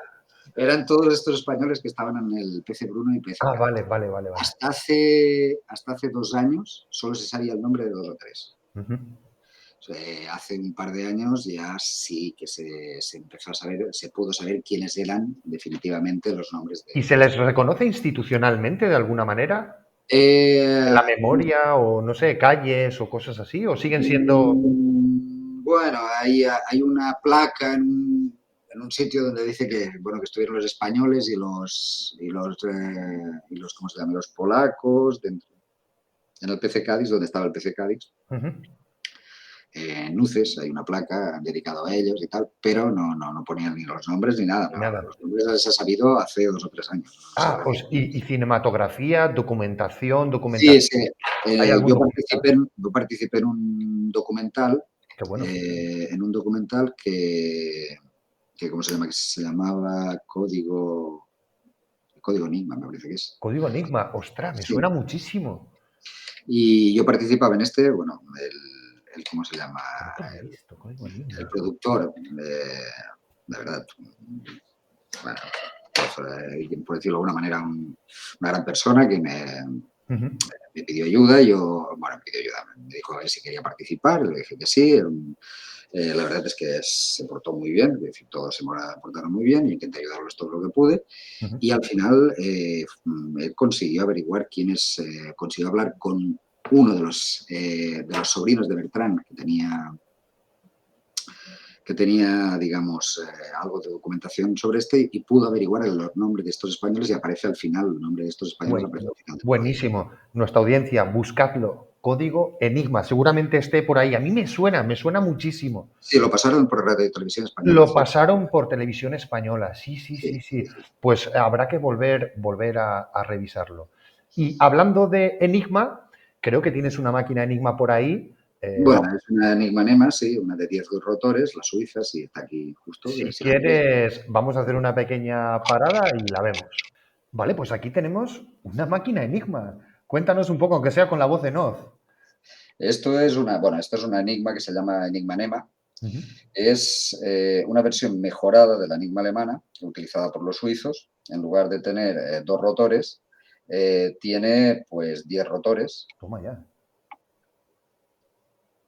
10 rotores. De estos 10 rotores, aquí está el contador de ¿cómo se llama? De caracteres que tú vas marcando. Cada vez que tú marcas, fijaros que se cambian varios rotores al mismo tiempo, mientras que en el Enigma solo se cambiaba uno o dos como máximo. Buah, le subieron la complejidad muchísimo, claro. Evidentemente, esto aumentaba la complejidad. Lo que pasa es que no está enchufado porque si no, cuando yo marcase aquí, se encendería la luz con la letra cifrada. Ajá. Normalmente estas máquinas lo que se utilizaban eran dos personas. Una persona que era la que marcaba digamos, el mensaje en claro, y la otra que era la que apuntaba lo que aparecía aquí, que era el mensaje cifrado. ¿Vale? Esto se puede conectar a una corriente eléctrica o una batería, ¿cómo se llama? Y esto es para este de aquí, esto no sé si lo veis, aquí arriba, aquí, vale, ahora esto sí. rojo. Sí. Esto es lo mismo que esto, pero para ponerlo al lado, para en el caso de que no se vea bien o haya que apuntarlo por más de un sitio. ¿Vale? Se enchufaría aquí y entonces tú puedes hacer lo mismo, las letras que aparecen aquí aparecerían aquí. Buenísimo. Buenísimo. Y esto, claro, es un maletín, ¿no? Realmente es una caja maletín. Es una maleta de, digamos, esto es como transportable. Una misiones de transportable. Y ya te digo, esta se empezó a utilizar a partir del año 45, porque Suiza había utilizado las máquinas de Enigma, las mismas que utilizaba España, ¿vale? Hasta que alguien le soltó que, por lo que tengo entendido, fue el Servicio Secreto Español que ¿cómo se llama? Que las máquinas de Enigma no eran seguras. Digamos, las que estaban utilizando. Y a partir de ese momento empezaron a diseñar una y salió esta, que ya te digo, que tiene 10 rotores y tiene un movimiento muchísimo más complejo. Maravilla, el sonido, la mecánica y todo. Sí, tienes que apretar fuerte, parece una tontería, pero tienes que apretar fuerte para que se muevan todas. Fascinante, que se fije nuestra audiencia, no hay barra espaciadora, no hay... No, la barra espaciadora era esta, pero aquí no hacen nada, o sea, esto es pura y simple escritura. Ya digo, para poner los números, normalmente podías, ¿cómo se llama? Aquí están marcados. Los números normalmente, como para evitar problemas, había una combinación que tú ponías que indicaba que eso, lo que iba a continuación, era un número. Y entonces utilizabas los números que había. Que en realidad te parecía una letra, pero bueno. Vale. Bueno, pues acabáis de ver una máquina Enigma. Y no solo eso, José Ramón tiene un museo de cosas, de cacharros, digamos, de telecomunicaciones, de todo tipo, de calculadoras. Enséñanos porque es fascinante. Bueno, aquí hay una exacta. Esta exacta es simplemente una calculadora. Fíjate. Pero manual, de las que había en aquella época, quiere decir que te permitía sumar. Esta es pequeñita. Fíjate. Luego había esta versión, que esta versión es la buena, por decirlo de alguna manera, que era la Diator, que esta te permitía no solo sumar, sino, si le dabas la vuelta, te permitía restar. ¡Wow! Esta era ya más moderna. Esta no sé de qué año debía ser, pero vamos, principios del siglo pasado. Wow. Luego ya tienes esta, que es más antigua. Esta, pues mira, el año lo pone aquí, me parece. No sé exactamente. Que esta es una calculadora. Fijaos, audiencia, fijaos en esto. Esta es una calculadora de manual. Que, sí, es hombre, una especie de ábaco, ¿no? Como para, ¿cómo se llama? De defensa personal, porque pesa bastante. Sí, eso trasta, bueno. Si no lo utilizas como calculadora, puedes utilizarla para eso. Luego tenéis aquí este ya pesa más. Esto ya es un teléfono americano de la Segunda Guerra Mundial. Toma ya.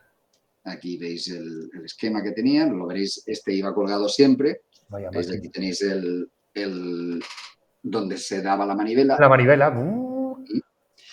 Y luego también tengo el alemán, lo que pasa es que no lo tengo aquí. El alemán, el que tengo, el alemán además venía con el de baquelita. Lo que sí tengo aquí, este es el que utilizaba la OTAN, que este sí que es criptomodificado. ¡Wow!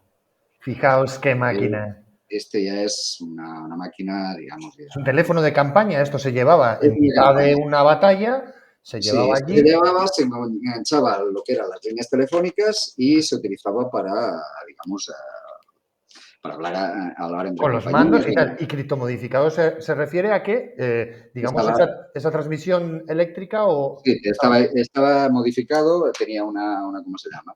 Estaba modificado para criptofonía. Ujú. Con lo cual, si alguien pinchaba, pues no se enteraba de nada, a no ser que tuviera otro exactamente igual en el otro lado. Qué maravilla, qué maravilla. Aquí esto, bueno, maravillas de la ciencia. Te voy a llevar directamente. Muchísimas gracias, José Ramón, por enseñarnos el No, pequeño no, museo que tienes en casa. O sea, es fascinante, es fascinante. Y hablábamos un poco de récord de cuando se fabricaban las cosas bien, ¿no? Que yo lo digo siempre un poco, no con tanto esa obsolescencia programada y tal. Estos aparatos, fíjate, nos he enseñado cosas que tienen 100 años y que funcionan a día de hoy. funcionan perfectamente, sí, sí. Funcionan perfectamente, tienen 100 años. Veremos los iPhones y todo esto que hay ahora dentro de 100 años, ¿dónde están? ¿Vale? Para un poco reivindicando aquí lo que nos acabas de enseñar con lo que es la tecnología y con lo que es la ciencia. Y aquí te voy a llevar a una cuestión mucho más genérica y es, ¿qué significa para ti la ciencia? ¿Cómo la ves? Hombre, la ciencia para mí es un conocimiento de todo lo que nos rodea, ¿cómo se llama? De nuestro entorno, por decirlo de alguna manera, qué podemos hacer, cómo funciona y sobre todo, cómo aprovechar ese conocimiento para mejorar de alguna manera la vida de las personas y del entorno. Ojo, Buenísima definición.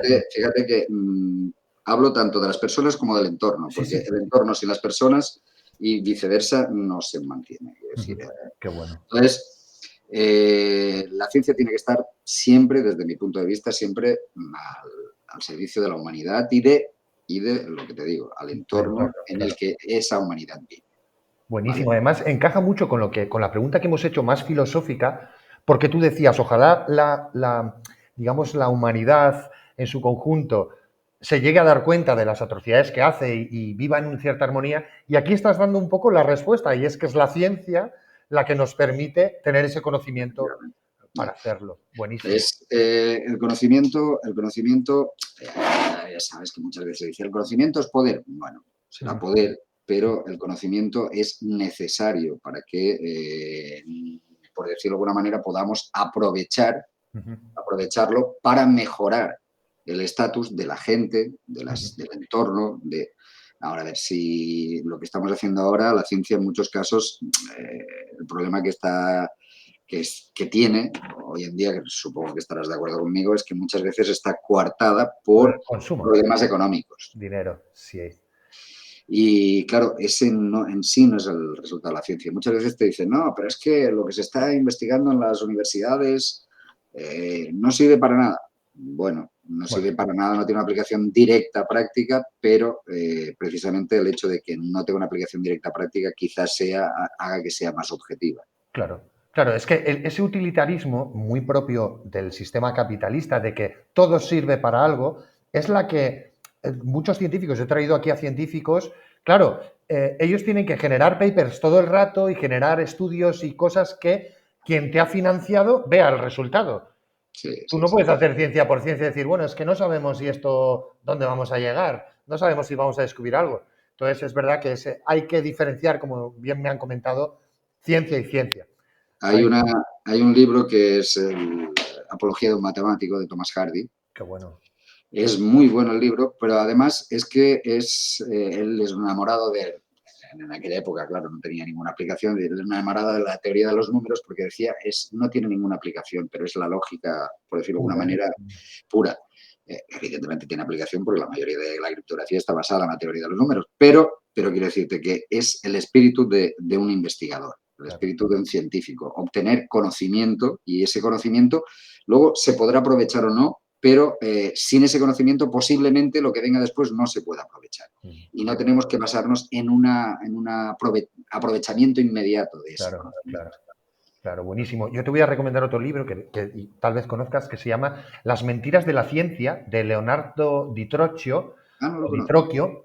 Muy buen libro. Es un libro que además te habla de las mentiras de la ciencia, de que no todo lo que se publica o todo lo que nos llega es realmente el método científico bien hecho, que muchas veces se hace ciencia para contentar a lobbies y a empresas, que no se dejan de estudiar cosas que se podrían resolver ya porque el zeitgeist, ¿no? Digamos, porque la sociedad del momento no les interesa o la financiación de la misma, ¿no? O sea, quiero decir que un poco ahí, además, te lo voy a ligar con esta segunda cuestión que te hago en esta crítica, no solo la parte económica, y es, ¿tú crees o consideras que la ciencia ha ido de la mano siempre de lo militar?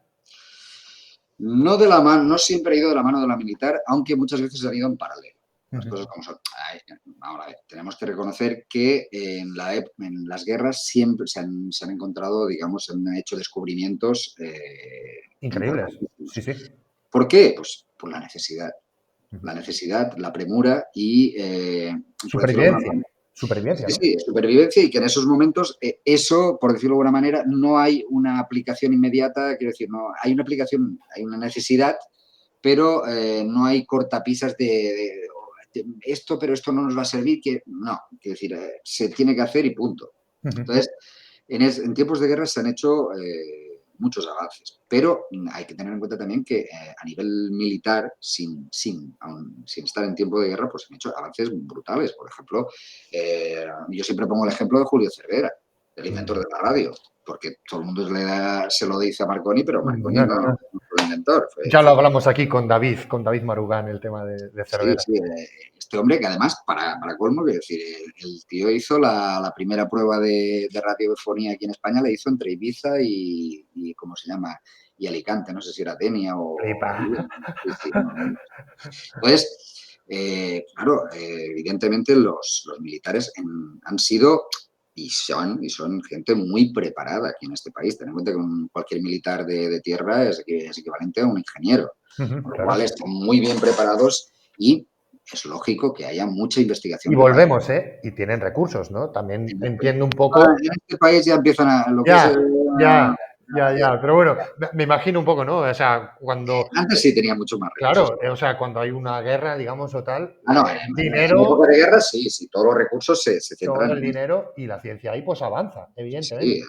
ten en cuenta que en esos casos pues se han inventado cosas importantísimas, sobre todo en la parte de medicina. Ujú.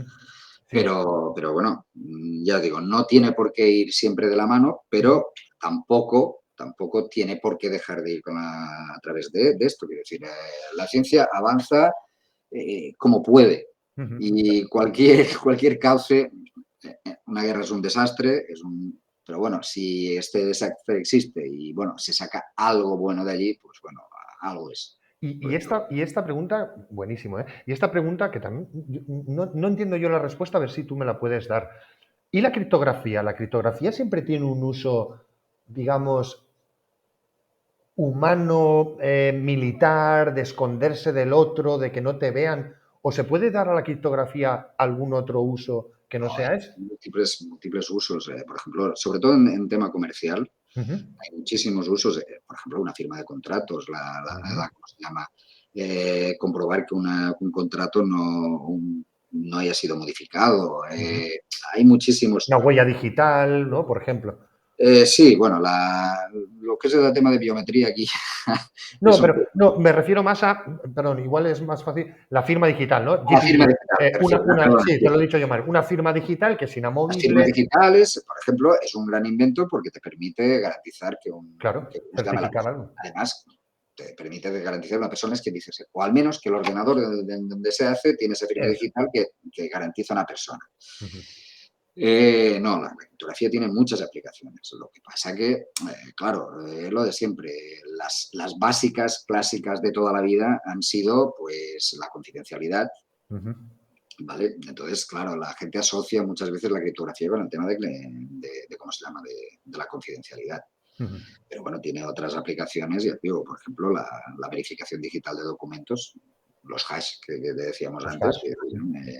Entonces, hay otras aplicaciones y luego también hay aplicaciones militares, pero bueno, eso ya es otro tema. Es decir, que Ujú.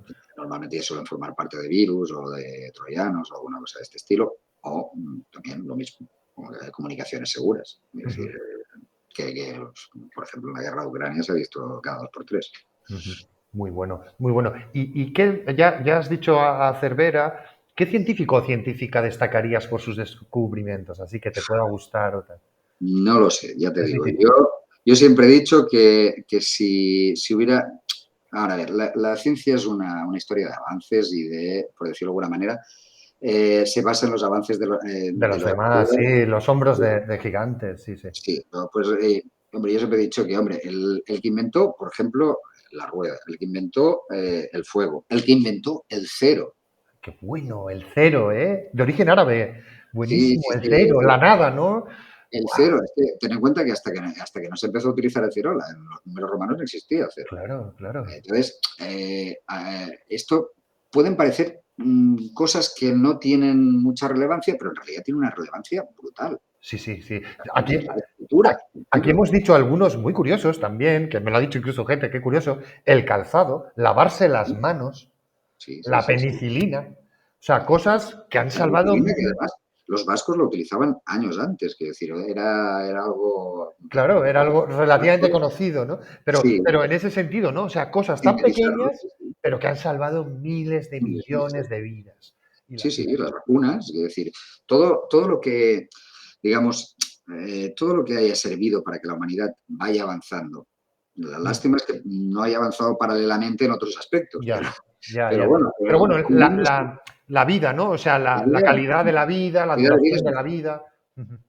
La calidad de vida es mejor y, bueno, todo lo que sea. Por eso yo te digo, escoger un científico, Hmm, no, difícil. es Sí, difícil. sí, aquí lo hacemos un poco para explicarte más o menos el contexto también, un poco para que la gente tire de hilos y tal. Ya hemos dicho muchos, también te digo, pero es para que la gente diga, pues anda, mira, pues este o este otro y vayan tirando Hombre, hay un caso que es muy curioso, que decir, no es porque sea un científico, es un matemático, que es ¿cómo se llama? Fermat.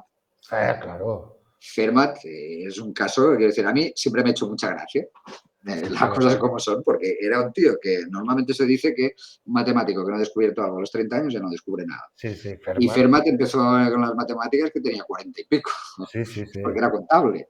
Es decir, y lo que se ve que era un vago de narices.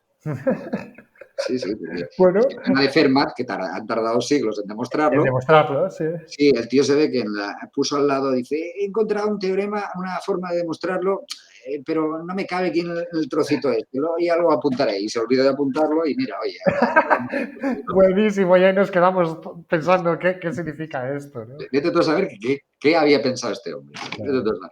Qué bueno, qué bueno. Y aquí la cuestión sería un poco, nos quedamos un poco con Fermat, por ejemplo, y algún avance, ya has mencionado algunos, pero si quieres decir alguno, algún avance, has dicho la rueda, el fuego, hemos dicho aquí la escritura, el Internet mismamente, la inteligencia artificial, se han La, mencionado muchos.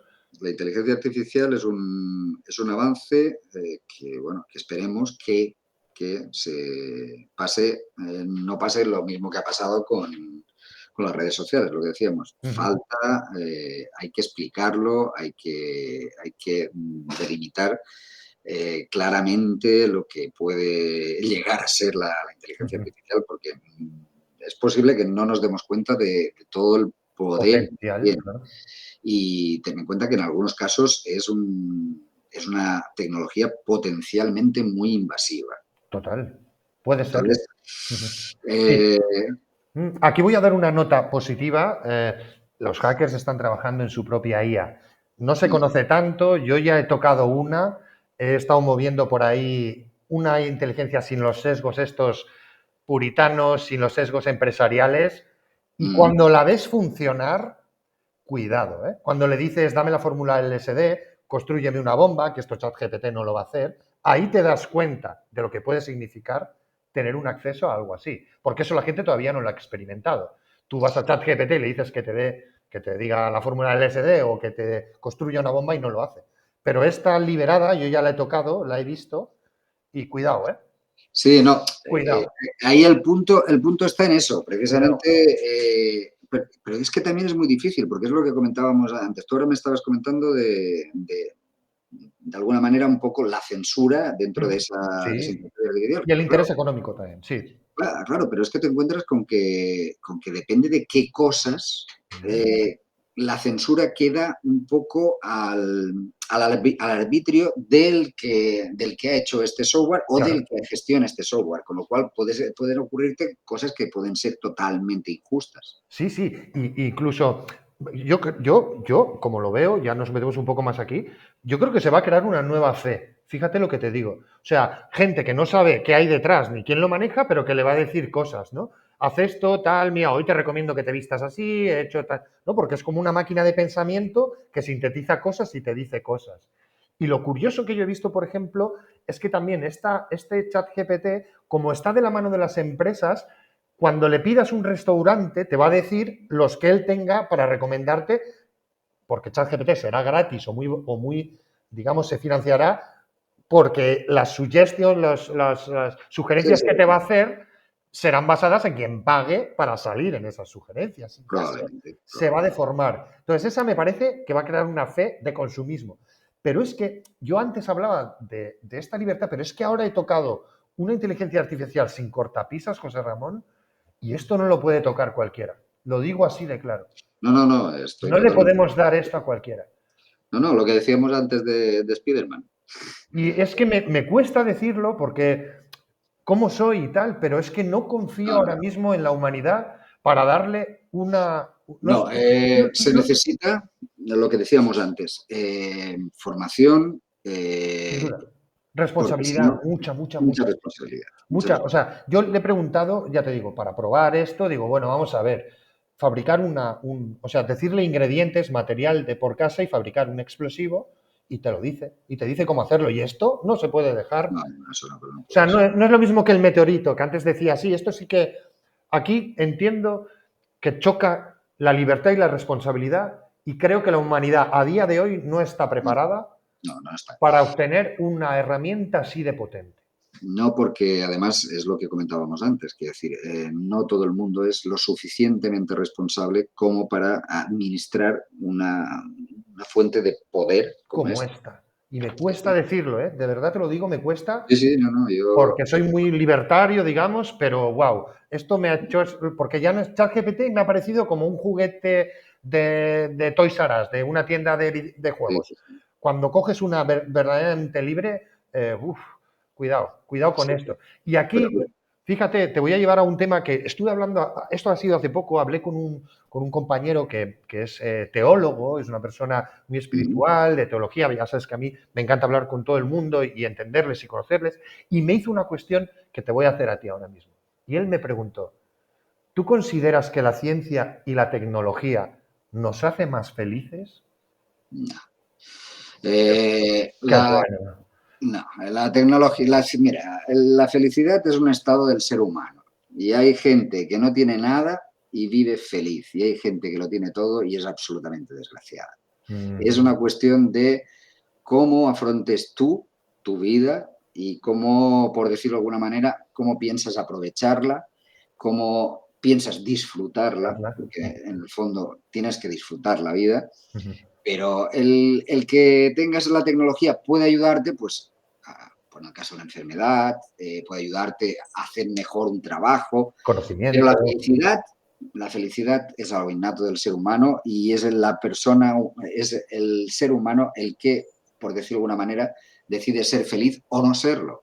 Ujú, Y claro. eso es otro tema. Qué bueno, qué bueno, qué bueno, José Ramón. ¿Sabes? El debate venía un poco porque hablábamos en conjunto, los dos remando al mismo sitio, en el sentido de, es curioso, un poco él trabaja con gente más joven, decía, es curioso, tienen de todo, las redes sociales hablan y sin embargo se sienten muy solos, se sienten muy infelices, con unas depresiones y unos problemas mentales en nuestra juventud.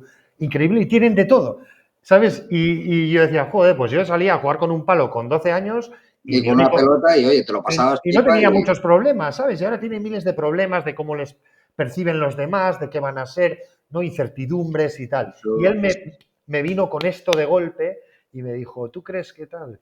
no, Y no estoy de acuerdo.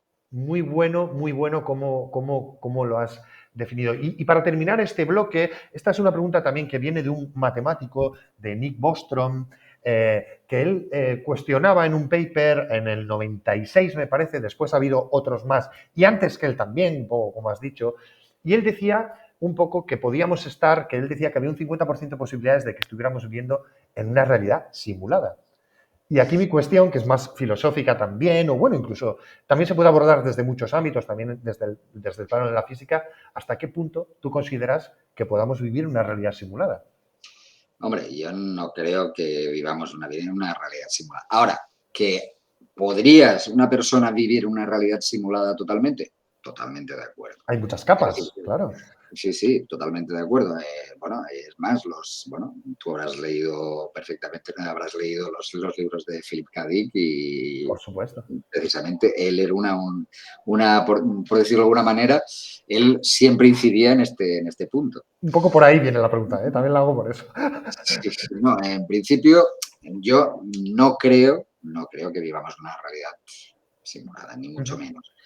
Pero podríamos adaptarnos perfectamente a una realidad simulada, estoy absolutamente convencido. Sí, te digo, es que también he leído a Castañeda y Castañeda decía, la realidad es la percepción, son los Ujú. sentidos, son los órganos, cómo la percibimos es cómo la construimos, porque al final hay un cerebro que es la que procesa esa realidad.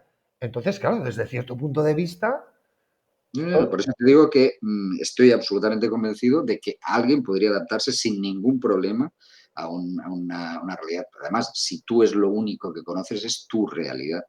claro. Bueno, pues ya estamos llegando más o menos al final. Muchísimas gracias, José Ramón, por tu tiempo, por todo.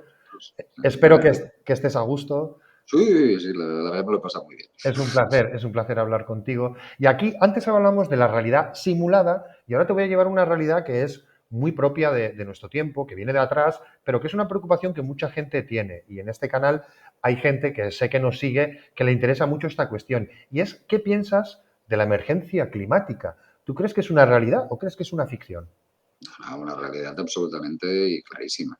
Es decir, yo voy a ponerte un ejemplo. Aquí, por ejemplo, a día de hoy Ujú, todavía no ha llovido. ujú, O sea, esto es totalmente inusual, ujú. pero más que inusual es que se puede decir que es algo verdaderamente Anómalo, preocupante, anómalo. Ujú. anómalo y preocupante.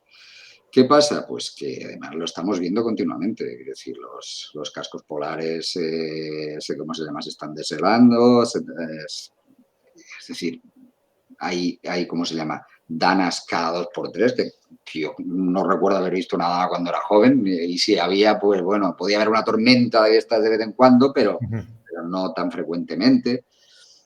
Cosas que no tienen ni pies ni cabeza a nivel climático. Y eso, evidentemente, nosotros tenemos culpa de eso. ujú. Ahora, una cosa es que nosotros reconozcamos que tenemos culpa de eso y otra que se vaya a arreglar, porque aquí hay demasiados intereses económicos para que la cosa vaya rápida. Ujú. Evidentemente, todos los países que tienen Claro. intereses, por decirlo de alguna manera, en venta de gas, venta de petróleo, todo lo que sea, ¿cómo se llama? Utilización de determinados productos que pueden ser totalmente contaminantes y que en un país están prohibidos, pero que en el otro no, pero son mucho más baratos de utilizar. En fin, Ujú. hay montones de aspectos económicos que van a hacer que esto no vaya a la Va a velocidad cambiar. que tendría que ir Has para... señalado una cosa que yo la señalo siempre, capitalismo. Ya sé que lo he dicho en todas las entrevistas que hago lo digo, pero al final fijaros por dónde va el factor. Los intereses económicos. Os pongo un ejemplo. Esta misma semana que estamos hablando con José Ramón, se ha reunido, digamos, la cumbre del clima, ¿vale? El COP, y el presidente de la cumbre es un jeque árabe. ¿Qué te va a decir el jeque árabe? Pues que el petróleo de momento todo Sí, bien, sí. el petróleo va bien, que todo tranquilo y tal. Y luego voy a poner otro contrapunto o voy a poner otra cuestión. He oído hace poco a alguien en prime time en la televisión de España, alguien muy famoso, no voy a decir su nombre, pero que habla mucho de estas teorías, que hablaba de dónde está, ¿no? ¿Dónde está esa emergencia y tal? Le voy a decir datos, ¿vale? Le voy a decir, pero no datos que te puedan dar científicos, sino cosas que yo en este canal de Hacker Style he descubierto con cada persona que ha hablado. Yo he hablado con un alpinista y ese alpinista me dice, mira, yo llevo yendo a montañas 20 años y nosotros tenemos unos indicadores en la vegetación y en la montaña de cuando subes a determinada altura para saber el nivel de oxígeno que hay.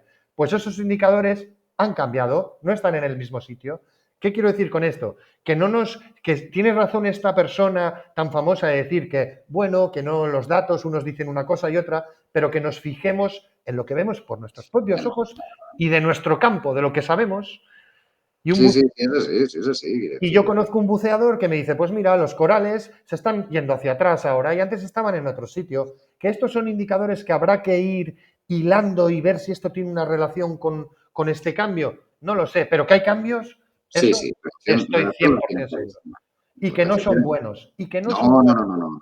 Que va, que va, que va. Ten en cuenta que, por ejemplo, tú solo tienes que mirar, por ejemplo, los últimos años, las temperaturas del verano, es que se El han Mediterráneo ha alcanzado. subido 1,5 grados, Es el que es una Mediterráneo, este año. es una brutalidad. Hace 2 días, da igual cuando veáis esto, pero hace 2 días, diciembre, estamos en diciembre, 36 grados en Málaga, en Es una, diciembre. es una Cuando auténtica- hablé con Rubén del Campo, meteorólogo y biólogo, meteorólogo de AEMET, cuando estábamos teniendo esa conversación, invierno en Latinoamérica, 38 grados en Chile, en invierno, en diciembre, o sea, en invierno, digamos, en la época que tiene que hacer frío. Y esto sí, no es sí, una sí. cosa que, digamos, No, sea no, un año sí y otro no. no, no, Entonces, no. Verdaderamente hay cambio climático y el problema es que no lo abordaremos a tiempo, ya digo, por problemas puramente económicos. ujú. Y, Hay demasiados intereses metidos aquí en medio. sin duda, una cuestión complicada. Y aquí te voy a preguntar, y bueno, es más, también lo he hablado con Flor hace poco y lo cierro ya, en España, la Fiscalía de España ha empezado a encausar a miembros de grupos como Extinction Rebellion, que es un grupo de científicos del clima, o Futuro Vegetal, y les están investigando la financiación, etcétera. Es muy curioso también, permitidme decirlo, cómo se trata a determinados grupos, estos que tienen que ver con el clima, en América Latina se asesina en Colombia a más de 100 ecologistas o gente que denuncia estas cosas y hay otra gente por ahí campando a sus anchas que, bueno, que no se les persigue igual. Me parece una gran injusticia, quería decirlo, José Ramón, lo siento. Y aquí te voy a preguntar por el tema de las redes sociales. ¿Tú qué opinión tienes de las redes sociales? Ya has dejado caer bastantes cosas, pero no sé, ¿las usas? ¿Te sirven? No, no las uso, Uh -huh. en lo más mínimo. Y te digo, ahora a ver, básicamente por una sencilla razón. En primer lugar, creo que son una herramienta Uh -huh. muy buena para comunicación de grupo, pero siempre lo que hemos comentado antes, tiene que haber una formación previa para que haya una cierta responsabilidad en el uso de las redes sociales. Sin duda. ¿Vale? Entonces, yo la verdad es que soy más del contacto humano y prefiero, pues cuando tengo que decirle algo a alguien, prefiero llamarle por teléfono y hablar con él o quedar en el bar de la esquina y tomarme algo. Sin duda, sí, sí. Sí, Entonces, normalmente no los utilizo. y no solo formación, tal vez legislación, ¿no? Porque yo, por ejemplo, no estoy tan a favor de que los niños puedan entrar a las redes sociales hasta que no tengan 18, así. Yo de esto de hace muchos años que lo vamos hablando mucha gente y yo la verdad es que eso de que los niños a los 8 o 9 años ya estén tocando un ordenador o estén tocando un móvil, Que tengan un TikTok yo o tengan... es que me parece alienante, Sí. básicamente. A ver, Porque yo, ojo, ¿eh? Pero yo, puedes ojo, yo... entrar en un mundo en el cual ellos dominan y consideran que ese mundo es el suyo. ¿Qué va? Si no saben cómo funciona. Si es No, que... no, ese es el problema, quiero decir, pero ellos consideran que es suyo. Entonces, le das a un niño una tablet o le das un balón de fútbol y te cogerá la tablet, Claro. porque lo domina. Si coge el balón de fútbol, necesita socializar y eso ya le Claro. cuesta más. Ah, qué bueno, qué buen detalle este. Claro. Entonces, ese es el, por decirlo de alguna manera, es mi visión del tema este. Yo hasta los 12 o 13 años mínimo, y 14 mejor, no les dejaría tocar nada de esto. Claro, muy bueno. Sí, claro, porque aquí yo lo que reivindico también es que lo domina entre comillas. Bueno, a mí ha Sí, venido sí. alguna, oye, mira, mi hijo es un hacker y tal, como vosotros y tal, ¿no? Que mírale cómo No, lo maneja. Digo, pues si tu hijo no sabe ni cómo funciona, ni qué hay dentro, no, no, no. ni quién hay Vale. detrás, ni nada. No, no, Entonces, entiéndeme, cuando he dicho lo dominan es sí, que sí, ellos hacen lo que quieren. eso es. Son ellos los que dominan a la tablet porque hacen lo que quieren, Ahí, no que sepan cómo funciona, que ese es ahí, otro tema. claro. Pero claro, para ellos es muy fácil porque a esto lo dominan, pero si te van a jugar con el fútbol, igual te encuentras con otro que juega mejor que tú. Claro, qué bueno, qué bueno, qué buena. Entonces, y claro, la socialización precisamente es eso, saber que uno es mejor que otro en una cosa, pero peor que otro en la otra. Y entender esas Y diferencias. aprender y todo. ¿Qué Y tecla más aprender, buena estás tocando? y Estás aprender. tocando una tecla buenísima. Entonces, claro, yo creo que los críos deberían socializar antes de ponerse a meterse en una cosa que les va a alinear. ¿Y sabes por qué digo que es una tecla muy buena? Porque fíjate toda esa representatividad perfilada que tienen en las redes sociales de su ego, de su persona, de quiénes son, de tal, creo que tiene mucha relación con esto que acabas de decir de, bueno, no socializo, a ver si se van a notar mis defectos y aquí puedo ser lo que yo quiera porque como puedes mentir incluso y nadie lo va a Sí, verificar, qué sí, sí, bueno. es el tema. Básicamente es el tema, claro. Socializar es más difícil. ¿Por qué? Porque significa que tienes que entrar en un grupo que te tiene que aceptar y tú tienes que aceptar al Claro, el grupo. grupo, claro. El grupo sabrá cuáles son tus defectos y tus Ujú, virtudes, y ujú. tú sabrás los defectos y virtudes de los demás. Pero claro, en un mundo en el cual la tablet es, por decirlo de alguna manera, tu mundo y nadie puede saber nada ni de tus defectos, todos son virtudes. Amigo, buenísimo, buenísimo. Entiendo que esto ya se van dando cuenta, ya están saliendo, creo que no sé si en la Comunidad Europea, pero algunas comunidades, digamos, en España, ya empiezan a decir que no estoy muy de acuerdo, si quieres lo hablamos o no, el tema de empezar a prohibir los dispositivos móviles en los institutos y tal. Yo no soy muy partidario de las prohibiciones, también te digo. No, pero de todas maneras sí que haya un cierto control. Yo Ujú. por ejemplo, que los dejen a la entrada y, oye, que no los utilicen durante el tiempo que están en clase. Luego que se los lleven. El móvil, ahora, lo que es el móvil, el teléfono móvil, es importante. Sí, Porque por cuando su se les explique seguridad. esto, Ujú, por su seguridad, básicamente. ujú. ¿Vale? Pero de aquí a darle una herramienta que no conoce, no entiende, ni entiende lo que implica usarla, eso ya es un poco Jo, más. y te sumo más, y quien se la da tampoco lo conoce. O sea, porque la gran mayoría de padres y madres, o sea, no No, tienen ni idea. Porque tú le puedes dar una herramienta que es la Wikipedia, que es todas las enciclopedias del mundo a tu hijo, que eso a priori suena muy bien. Pero también tienen que entender que con eso va también todas las bajezas humanas, sí, también sí. van ahí. Todo Sí, está, sí, sí, sí. todo está ahí. Y aquí ya la última cuestión de todas, que tiene que ver un poco con el futuro, para terminar esta, yo creo, esta maestría que nos has dado de muchas cuestiones, que ha sido fascinante escucharte, y tiene que ver con las inteligencias artificiales, que un poco las has tocado ahí en esos elementos, otra vez esa navaja, ¿no? De para qué se usará. Pero la cuestión, más allá de incluso qué piensas de ella, es cómo crees que nos afectará en el futuro, qué futuro ves, no sé. No lo sé, no lo sé. Es muy complicado porque ten en cuenta que todo lo que, digamos, tiene tantas posibilidades que no sabemos por dónde va a ¿Dónde circular. llegarán? A mí la que más me resuena es la del capitalismo detrás, con sus grandes barras y vendiéndonos Sí, cosas. pero no es solo esa. Ten en cuenta que, por ejemplo, yo, por ejemplo, el tema del reconocimiento facial, el tema de ¿cómo se llama? De hacerse pasar, digamos, de las falsificaciones de Cuidado, identidad, impersonación. el tema militar, por Sí, ejemplo. la picadora, cuidado con la picadora de humanos. Hay muchísimos temas que hay que estudiarlos muy bien y dar una solución como mínimo práctica para estos problemas antes de meternos en más fregados. Porque eso de soltarlo y luego ya veremos qué pasa, puede salir el tiro Muy por la mal. culata y muy Sí, mal. sí, estoy de acuerdo. Sí, sí, sí, sí.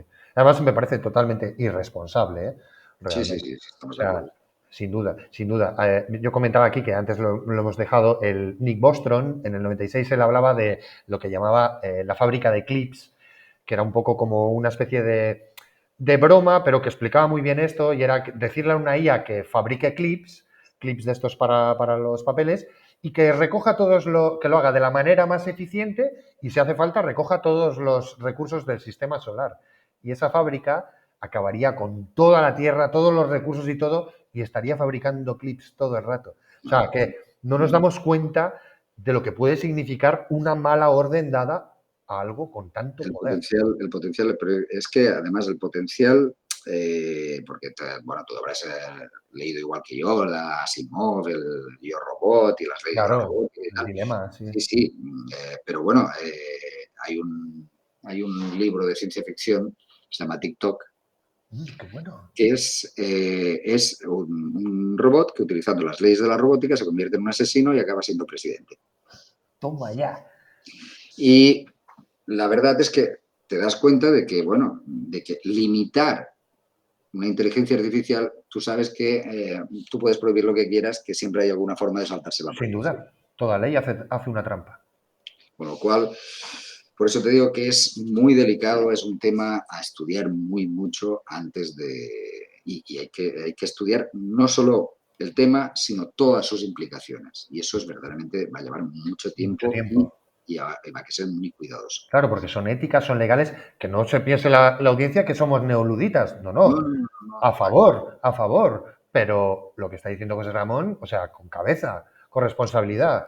La responsabilidad es, digamos, el punto fundamental en todo esto. En cualquier utilización de una nueva tecnología, la responsabilidad es lo fundamental. Buenísimo. Pues un poco con este va a ser un poco el punto final que vamos a poner. No sé si quieres comentar algo para cerrar. Aquí tienes tu cámara. Que me lo he pasado muy bien, la verdad. Muchas gracias, igualmente. Ha sido un placer tenerte aquí. Así que, nada, pues eso. Hasta aquí llegamos en este capítulo de hoy. Muchísimas gracias a nuestra audiencia por haber llegado hasta aquí y nos vemos en el siguiente capítulo. Hasta luego.